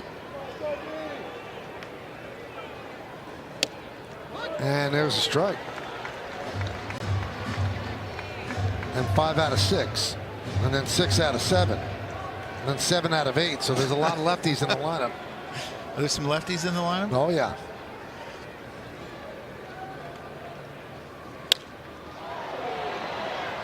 Popped up. Right side. Blaze Alexander puts it away, and that'll do it. No runs, no hits, no errors. 1 man left. We go to the bottom of the 6th. Here's a little segment that we like to call, well, Mel, what do we like to call it? How about that? This is on Tyler O'Neill. Father Terry O'Neill was a competitive bodybuilder who was named Mr. Canada in 1975. His nickname is Tip, inspired by 19th century Canadian baseball player James Tip O'Neill, or the former Speaker of the House, and holds the bat differently than most players, using a unique grip where he loops his index and pinky fingers. How about that? That's right, Mel. How about that? And he leads off. That's the golf swing. Golfers loop those 2 fingers together.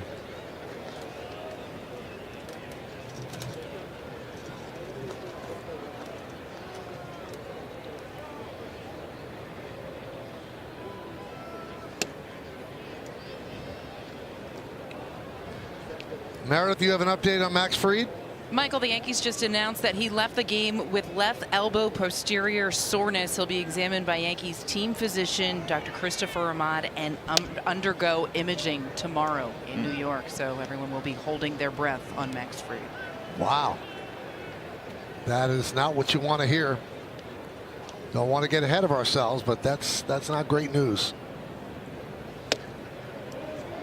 And O'Neill works a walk against Blackburn.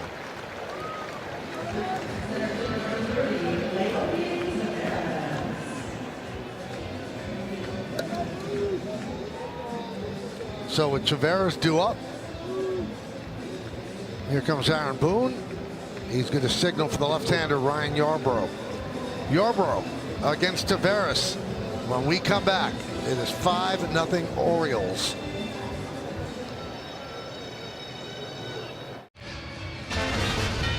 Time to name that Yankee. 55-42, a 3.45 ERA, 115 saves. So a Yankee from 74 through 76, then a long run with the Orioles, and then the Minnesota Twins.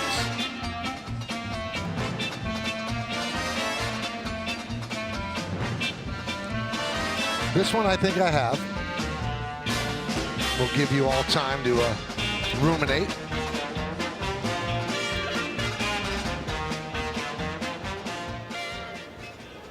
So Yarbrough on. Turns Taveras around to the right side. And a strike.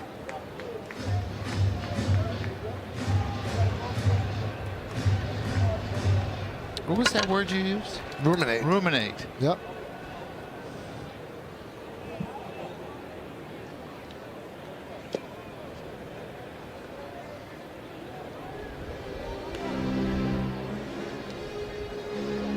You know, we've talked about this before, Joe. And you hope that there's nothing wrong with Max Fried. First of all, he's such a pleasure to watch. He's such a big part of what the Yankees do.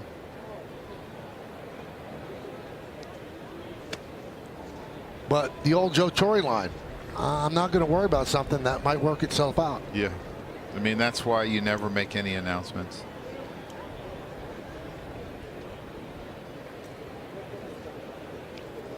Well, we're going to hear what Aaron Boone has to say on the post-game show on the Yes Network, so definitely stick around. You don't want to speculate on anything like this, and you cross your fingers and you hope it's all right. The catcher is challenging the pitch. All right, Escar is going to challenge another one. And this time he got it wrong. Call is confirmed. New York has one challenge remaining.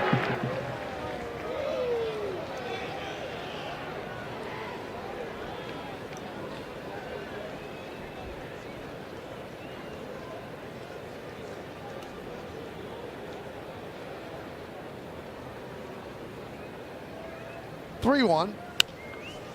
3-2 in the bottom of the sixth inning. It's 5-0 Baltimore over New York.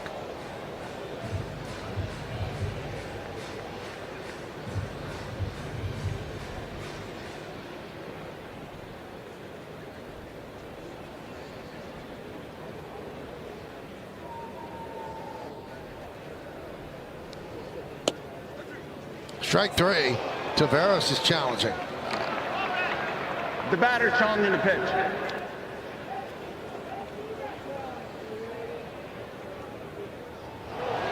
And he's wrong. The call is confirmed. The batter is out. Baltimore has one challenge remaining. Taveras is pretty sure he was taking off his shin guard, getting ready to walk down to first base with the walk. It wouldn't make sense to really to walk towards the dugout, would it, if you challenged? Yeah.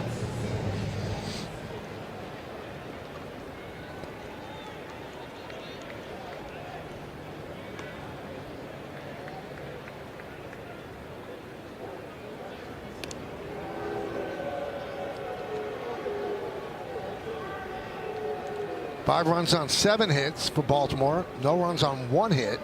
And 1 error for the Yanks. Mayo an RBI double. And then he flied out to left.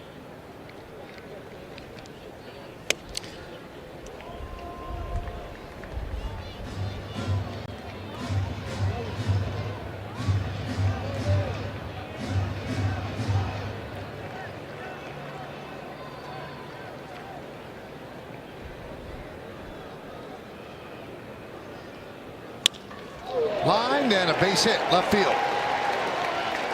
Bellinger gets the ball in. O'Neill moves to second. Another hit from Mayo. Yeah, you kind of wondered what was going to happen to him as they against Weathers. And you're going to see this ball's just out over the plate, up. He loves it there. He wasn't starting against Weathers. Basayo was. Yep. They had, you know, he was struggling. He was like 3 for 32 and 14 strikeouts.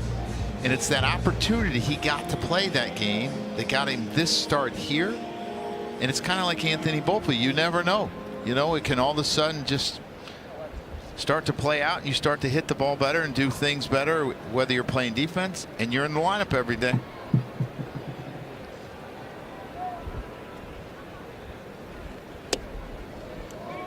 One 1-0 on Wilson. He's got 40% of the RBIs they have in this series. He got 4 of the 10. First and second for Baltimore. 1 man out. Yarbrough in for Blackburn, who came in for Fried. Hit sharply and through for a base hit.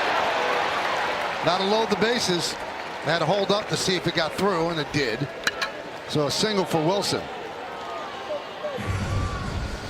Yeah, another ball up in the zone. He's either got to get higher than that or down to get some weak contact and some ground balls, and he could really use one here off of Blaze Alexander, who runs really well. He's going to have to hit it at somebody and pretty hard to get a double play.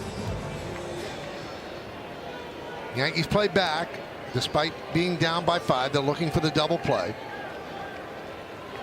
Alexander 2 for 2. Bunt single, and then more of a regulation single to center field. Also has a stolen base. He scored twice.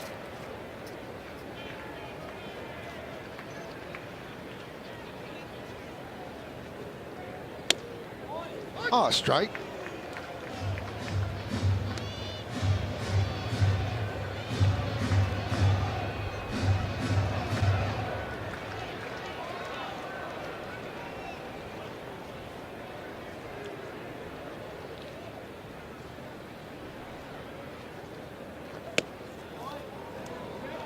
Missed upstairs.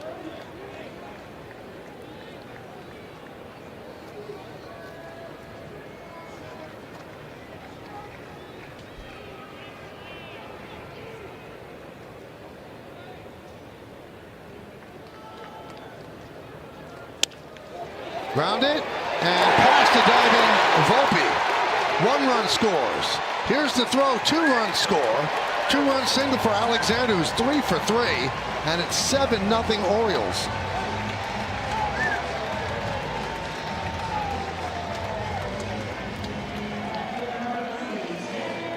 Yeah, Blaze Alexander has had some kind of day. Was 0 for 3 first night, but this is not a bad pitch. He gets the ground ball. He just doesn't get it at someone.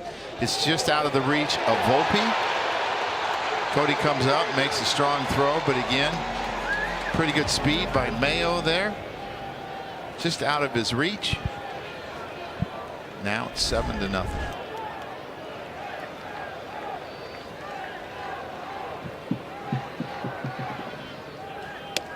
And the breaking ball in there to Taylor Ward. Michael, you're cleaning house over there. The iPad's a little bit grimy.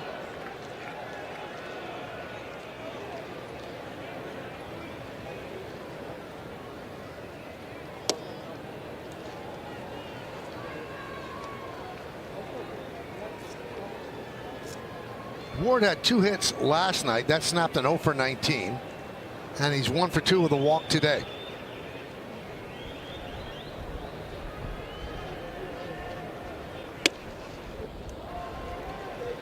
Two and 1.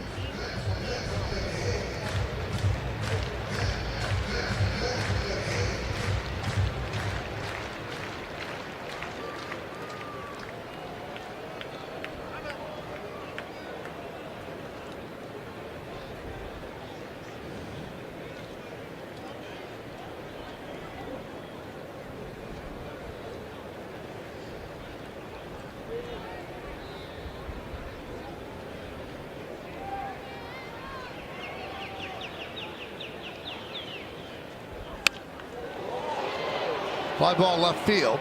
Bellinger makes a catch, tagging Wilson, but he bluffs, and Bellinger throws behind him. So 2 outs.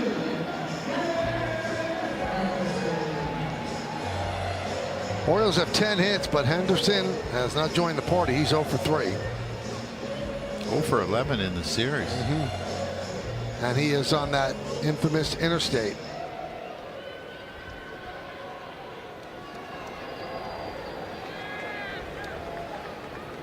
First and second, 2 outs. Backhanded by Rice, and Yarbrough beats Henderson to the bag, and that'll do it here in the 6th. But the Orioles put 2 more runs on the board. They also leave 2.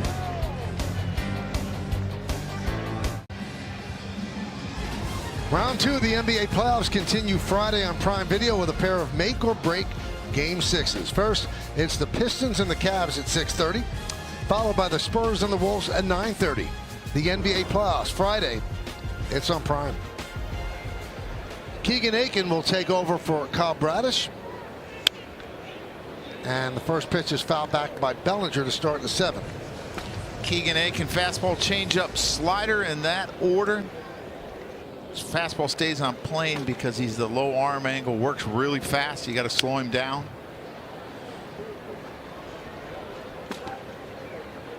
The only Oriole reliever that we have not seen in the series.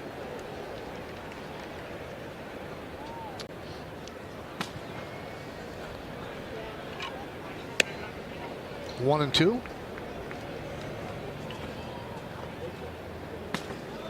Missed the first month of the season with a left groin strain.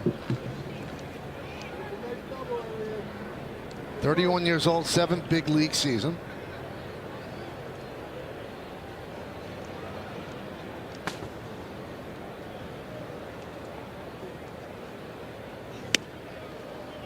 Two and two.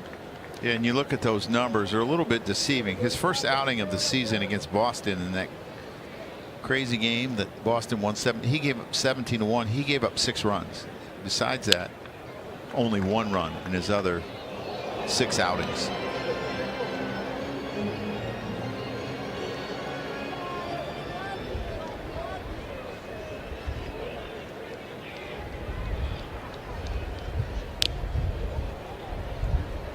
Still 2 and 2. And that one looked like it got off the tip of the glove of Adley Rutschman, and it's almost like it's jamming your fingers. Even though you're protected by the glove, that really hurts.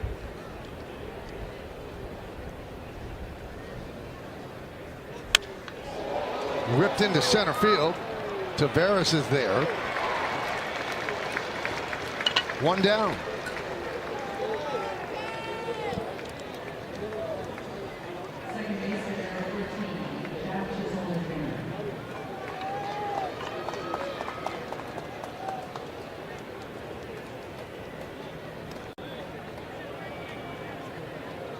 That'll bring up Jazz Chisholm.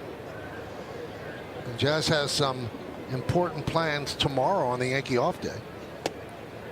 The Jazz Chisholm Foundation's Tunnel Fits and Kicks fashion show.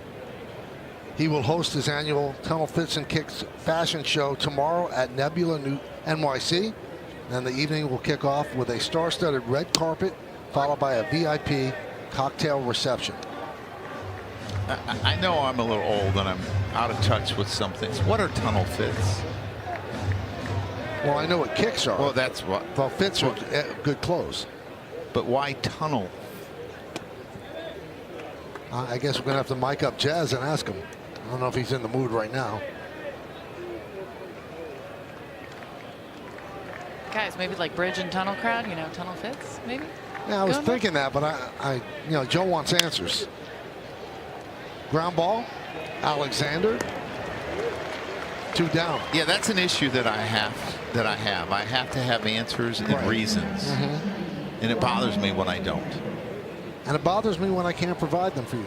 Well, guys, let me tell you this. I do have answers where the money goes from that foundation. Jazz truly does do a wonderful job helping kids in New York, back in the Bahamas, and in South Florida. Last year, they raised enough money to put a lab in a local elementary school in the Bronx. And this year, they are trying to raise enough money to provide a music studio. How cool would that be? Very nice work. Okay, tunnel fits refers to the high fashion curated outfits NBA and WNBA players wear walking from the arena entrance to the locker room, essentially transforming area tunnels into personal runways. Got it. Now it makes sense. Ryan Rucco would have known that. Probably, yes. Yes.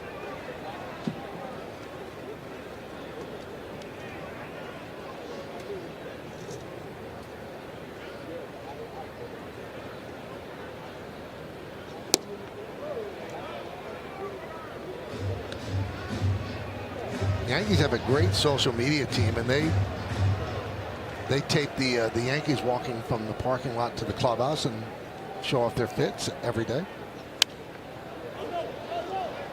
Popped up and out of play.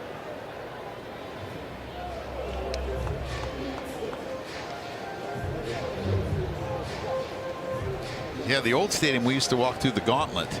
Yep. Out to your cars between 2 barricaded sides through the fans. Don't have a bad day. Popped up. And Henderson puts it away.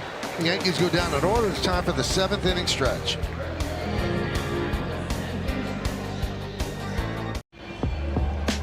It's now time for the 7th inning recap, brought to you by Car Shield. 7-10-0 for the Orioles. 0-1-1 for the Yankees. Their offense just completely shut down. Max Fried lasted 3. Left the game with left elbow posterior soreness. We'll hear more from Boone on the post game on yes. Jazz Chisholm doubled. That's the only hit. Kyle Bradish shut down the Yanks. And there's a strike to Adley Rutschman. He has 3 ribbies on the game. Hit a home run just off the leaping try of Spencer Jones in right field, right off the tip of his glove. Would have been a tremendous catch.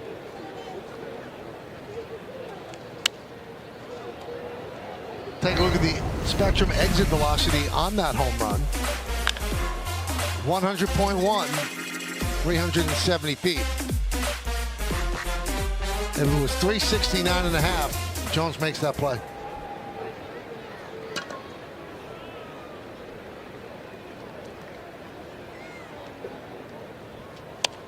Served into right field and caught there on the back pedal by Rice for the first out. Ball's not carrying to first base very well today. No, it's not.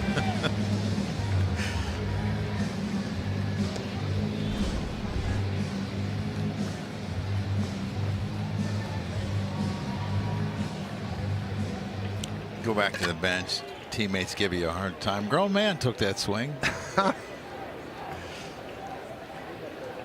He has a rebuttal today, though, with the 3-run homer.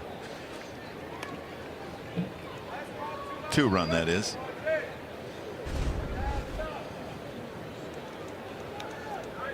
Pete's walking around. He's in some pain after that foul ball.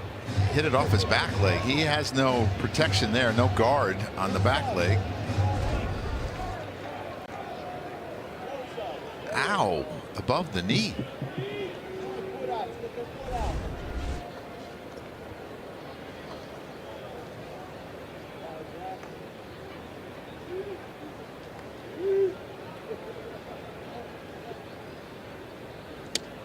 Pete has great power, we know that.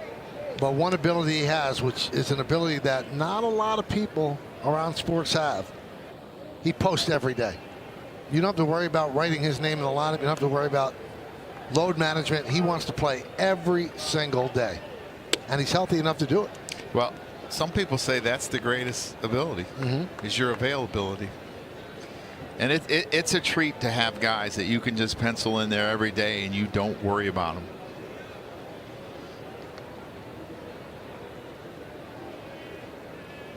Now, if you think about it, your infield in the championship year of 09, they were all that way. They posted every day. Yep. Jeet would yell at you if you gave him a day off. So you didn't want to deal with that. Robbie Cano posted every day, Tex. I think Alex started the first month on the IL that year. That was after the hip surgery, right? Correct. And then he came here and hit a home run on the first at bat.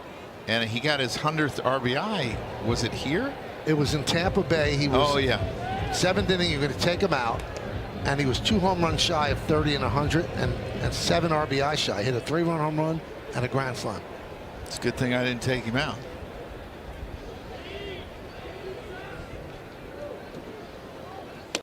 Swing and a miss.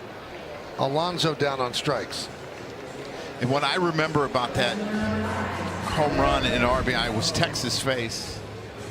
Tex had a big old smile, opened his mouth real wide, and then a big smile. He was so happy for Alex.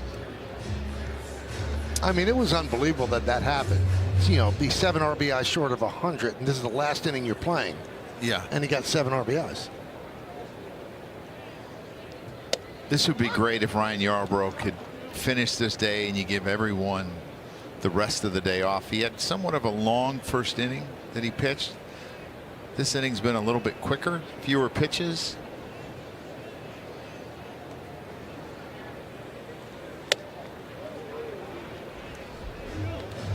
Oh, 2 on O'Neill. O'Neill has walked twice and struck out. So no contact afternoon.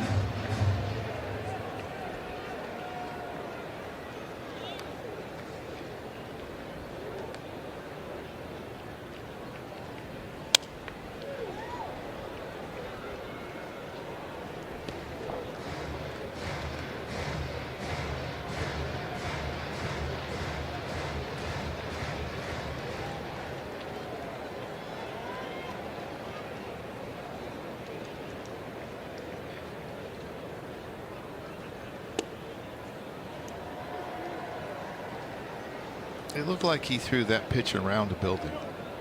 Huh. He started that ball so far outside.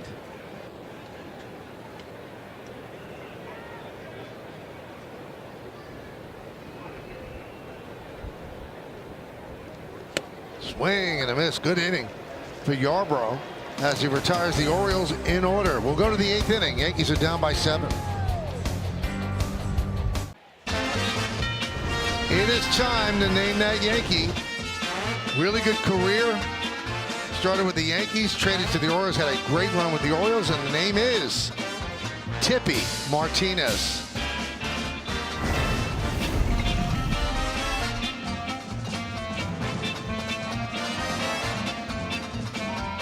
Solution. He was tough against lefties, had a great move. And here's a famous base hit by Bobby Mercer. Billy Martin did not pinch hit for him. This is the day after Thurman Munson's funeral. And Bobby hit one down the left field line to win the game. Tippy Martinez is the answer. Orioles lead 7-0 as Spencer Jones fouls it back against Dietrich Enns. Traded by the Yankees to the Orioles in '76 with Rick Dempsey, Rudy May, Scott McGregor, and Dave Pagan. Picked off 3 runners in 1 inning. Only time that's happened in Major League history. 499 relief appearances with the Orioles. Who did they get in return? I think it was Ken Holtzman. Another lefty. Mm-hmm. And did you notice he didn't play in 1987? No. Yeah, no one in 1987 must have had an injury. Here's the whole trade. Wow. Doyle Alexander, Jimmy Freeman, Elrod Hendricks, Ken Holtzman, and Grant Jackson. Grant Jackson was important in that bullpen too. It's a big-time trade between division rivals.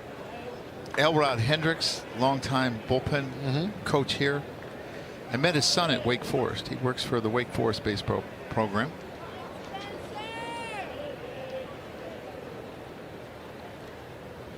(3-1).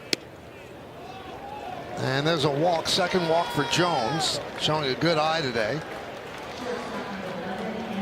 Enns worked the first night, went 1 2/3 innings, gave up a hit, had a strikeout.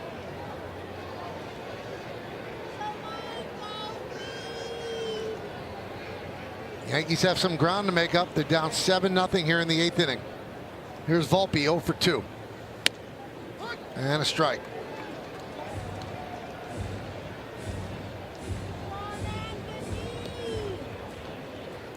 Good numbers for Dietrich Enns. But that one little number is a little bit of a concern if you're the Baltimore Orioles. So 7 walks in 10 2/3 innings.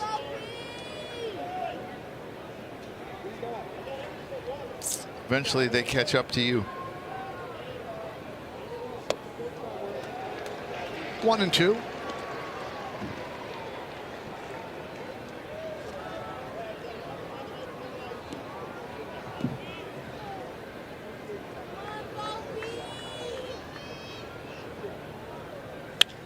Served out the right field line, and that ball is foul.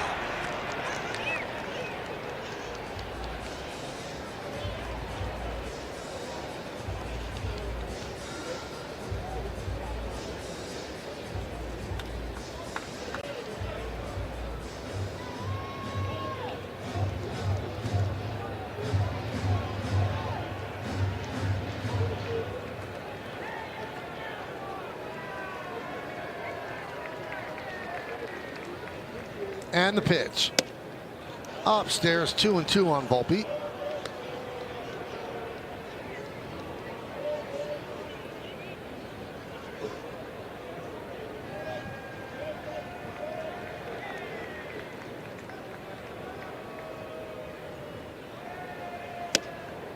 And he's worked the count full. Yankees obviously need base runners.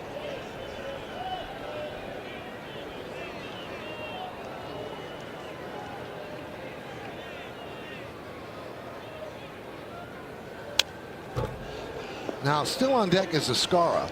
Enns has to face at least one more batter. Yankees have Goldschmidt, Rosario, and Schumann on the bench from the right side. Well, this is where you would pinch hit if you're going to pinch hit Goldschmidt at any point. Popped up on the left side. Henderson puts it away. And they are going to allow Escar to hit. Well, he has hit left-handers this year. As I said, he's .545 against lefters. It's not left-handers. It's not a lot of at bats.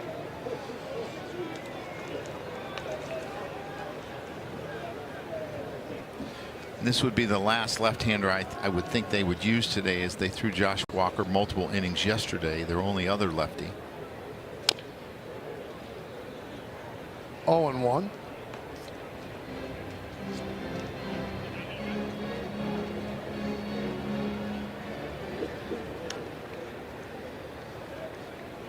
See the splits on him. What? 0-2.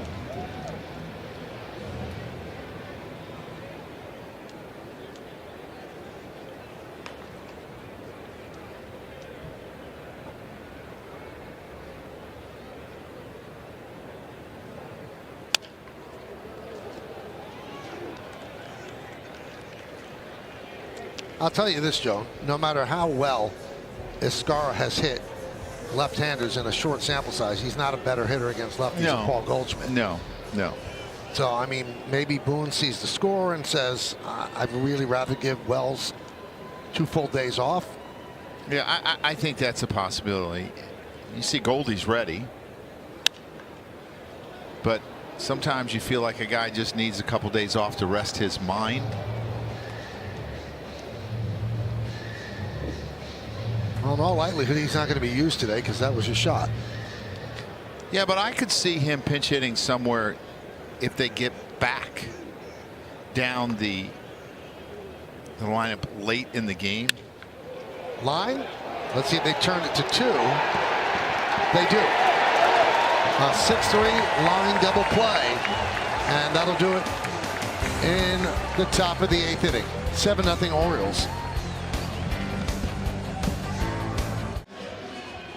Well, kickoff Memorial Day weekend at Yankee Stadium on Friday, May 22nd, when the Yankees take on the Rays. It's Giancarlo Stanton basketball jersey night. First 18,000 guests in attendance will receive a Giancarlo Stanton basketball jersey courtesy of State Farm. Tickets going fast, so get yours today at Yankees.com.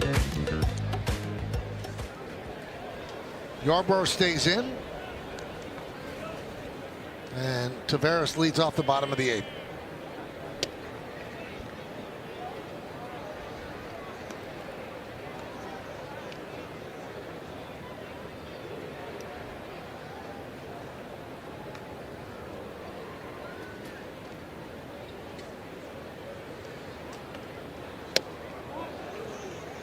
One and one. His stuff the second inning, last inning and this inning seems to be a lot better.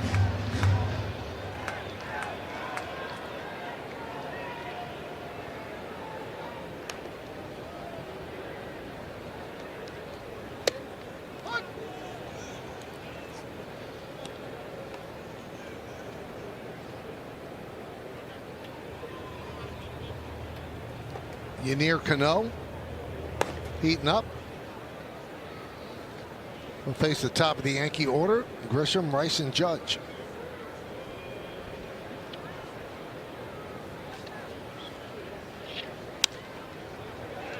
Fouled away and out of play. So unless the Yankees rally in the 9th, a tough first 2 cities in this road trip, they will have gone 1-5. The road trip ends with 3 in Citi Field.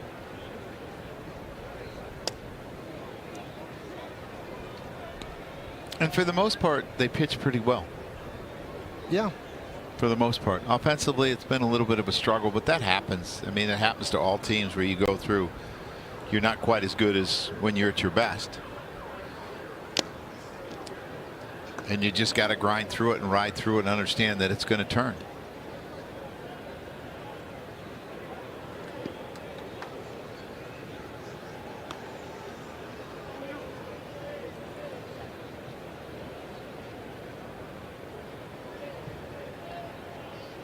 2-2. 3-2 on Taveras.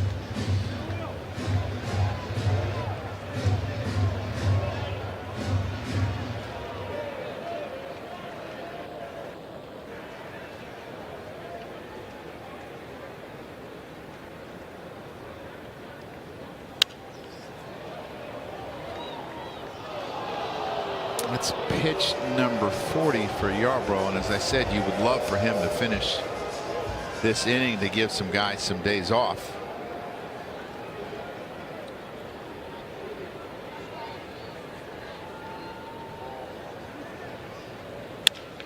Ground ball up the middle. Volpe bobbles, boots, and that'll be an E6.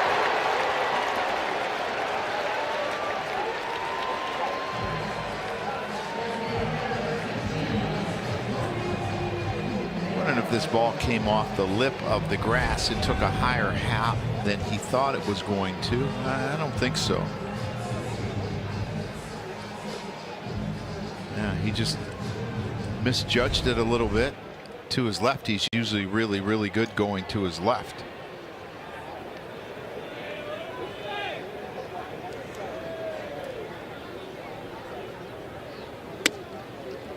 Up and away to Kobe Mayo. So Yarbrough's high mark was on 4/16/38, on 4/24/37. Probably try to keep him 50 to 55.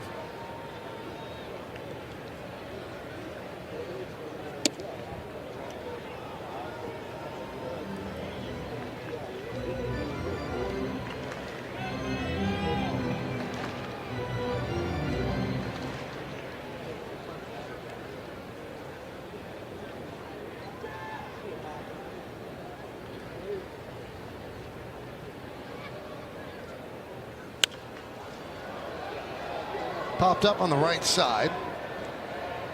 Way back in the seats.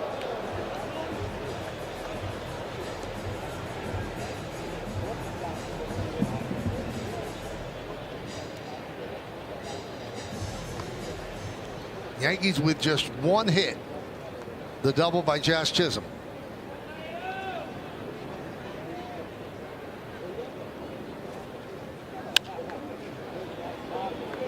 Again, another souvenir.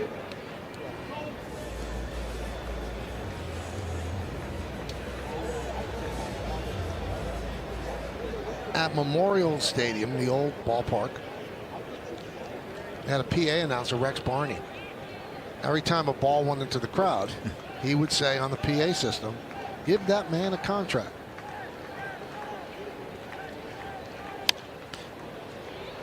Popped up. Rice shading his eyes for the first out. Mike, they did that here as well. Yeah, he was okay. still around there when they opened this place in '92. The Yankees return to Prime next Wednesday to take on the Blue Jays. Should be a good game. Don't miss a minute of Yankees coverage beginning at 6:30, only on Prime. Yeah, because that was the first time I heard it was in '96 when we came here. His name was Rex Barney. I believe that was his name. Former player.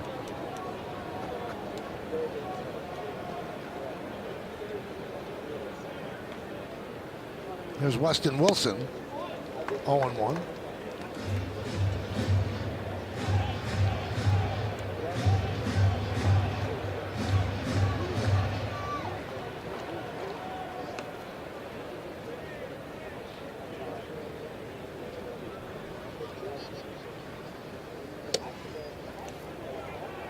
One and one.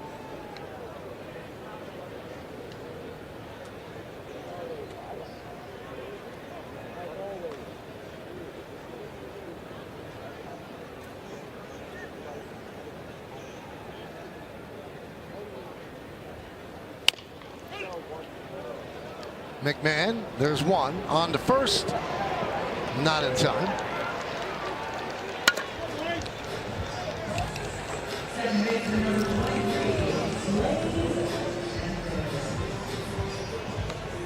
They are right at the number that they don't want to go too far over for Yarbrough. Now, they don't have anybody up, so they must feel comfortable with him giving them a little more. And you wonder If because of his arm angle, it's a little bit easier physically. He doesn't throw really hard.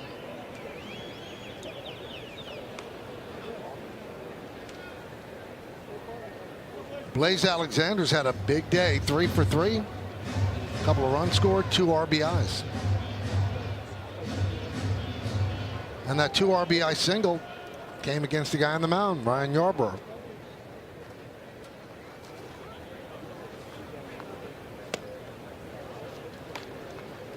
One and 0.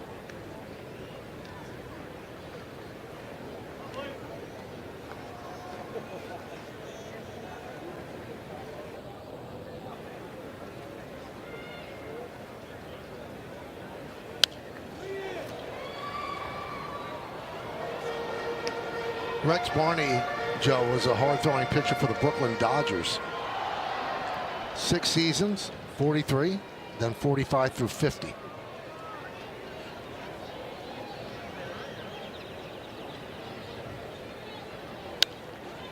One and 2. I wonder if he heard that statement, give that man a fan a contract like in the minor leagues or something when he was playing, and brought it with him, or if it was his own. It was pretty deep. Yeah.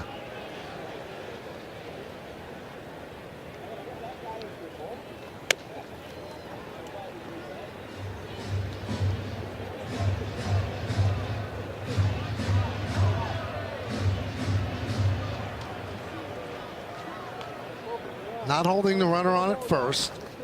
Rice behind him. 2-2 count on Blaze Alexander.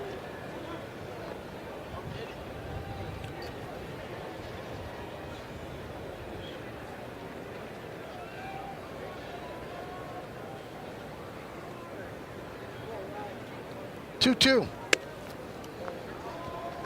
3 and 2.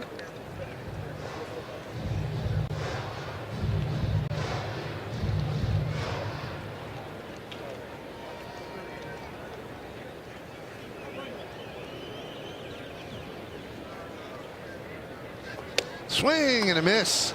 That'll do it. One more note on Rex Barney. Also pitched a no-hitter against the Giants.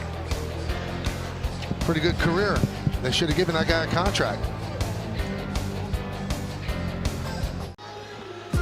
Well, here's a look at the Yankees' upcoming schedule, brought to you by Booking.com. They visit Citi Field starting on Friday, a 3-game set. Then the Blue Jays come to town for 4, Monday, Tuesday, Wednesday, and Thursday. And then Tampa Bay will be in the Bronx. Yankees will try to get back at them for sweeping them in St. Pete. Yanier Cano will try to get the final 3 outs. Top of the Yankee order, starting with Trent Grisham.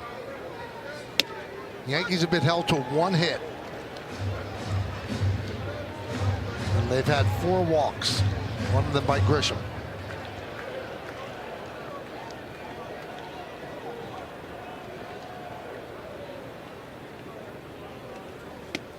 Cano, who was really effective for the O's in 23 and 24, had a rough year last year, Michael, and it seems like they're giving him some softer landing spots to get him going. He's pitched really well. The last 5 or 6 games he's been into before today, they were losing. He pitched yesterday. Got a really good sinker and a good split, but he doesn't have the 97-98 that he used to have.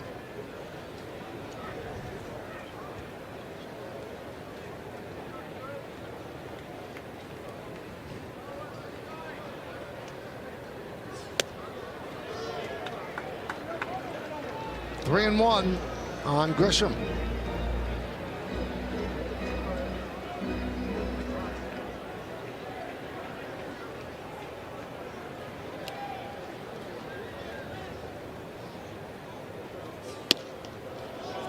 And there's ball 4. 7-run lead, and you wonder why managers get gray hair. Yeah, that's one of the reasons. Walk the first guy you face. You're up 7-0.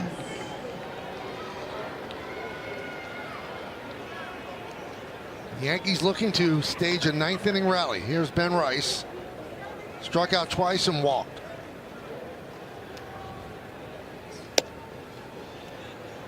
One and 0.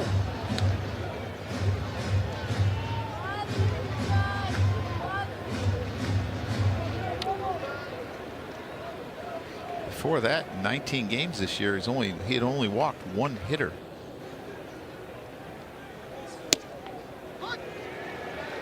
Tap your head, Ben.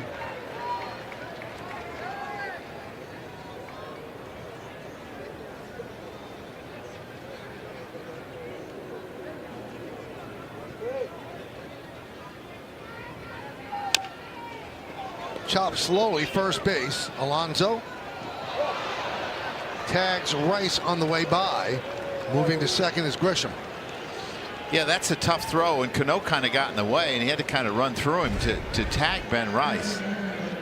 Cano didn't get to the bag either. Pretty good play by Pete, actually. Lucky Ben didn't get hurt. You're going to see Cano get in the way here. He goes and gets it, and then he just kind of stops running when he sees Pete running for the bag. Gets in his way, still get the out. Aaron Judge 0 for 3. Runner at second, one man out. Gunnar Henderson fields and gets Judge as Grisham moves to third. Yankees down to their final out.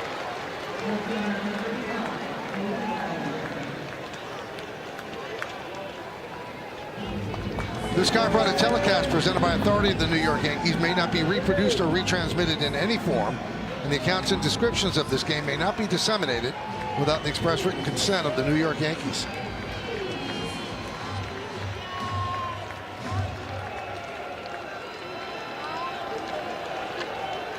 Here's Bellinger. And this should do it. The Yankees get one hit, and they lose this one 7-0. They lose 2 out of 3 in Baltimore, and they've hit a little bit of a rough patch right now, Joe. They've lost 5 of 6 on this road trip. Yeah, offense comes and goes. Pitching has to remain constant, and they just have not had a good trip offensively. There are a number of guys that were 0-4 in Baltimore. They only had 5 base runners, 1 hit, and 4 walks. Hard to score runs. All right, Joe, it's time for the Mazda player of the game. Well, that's Kyle Bradish. He was outstanding today. 6 innings, allowed 1 hit, 3 walks. His curveball was fantastic. He had 7 strikeouts, and you're going to see a number of them here. The good hard sinker to Aaron Judge, and then the curveball to Anthony Volpe. His last 2 outings, he's went 14 innings and struck out 17 hitters. Picked up his second win. Fried took his 3rd loss. Time of the game 2:40. Fried left with left elbow posterior soreness, and we'll find out more on the Yes Network postgame. Special thanks to producer Troy Benjamin, director Dan Barr, Mike Webb, and the executive producer is Jared Ames Boschnack. Don't forget to join us again next Wednesday when the Yankees host the Blue Jays from Yankee Stadium in the Bronx. Coverage will begin at 6:30 p.m. on Prime, with first pitch coming just after 7. For more coverage of tonight's game, well, tune into the Yes Network for the WB Mason post-game show.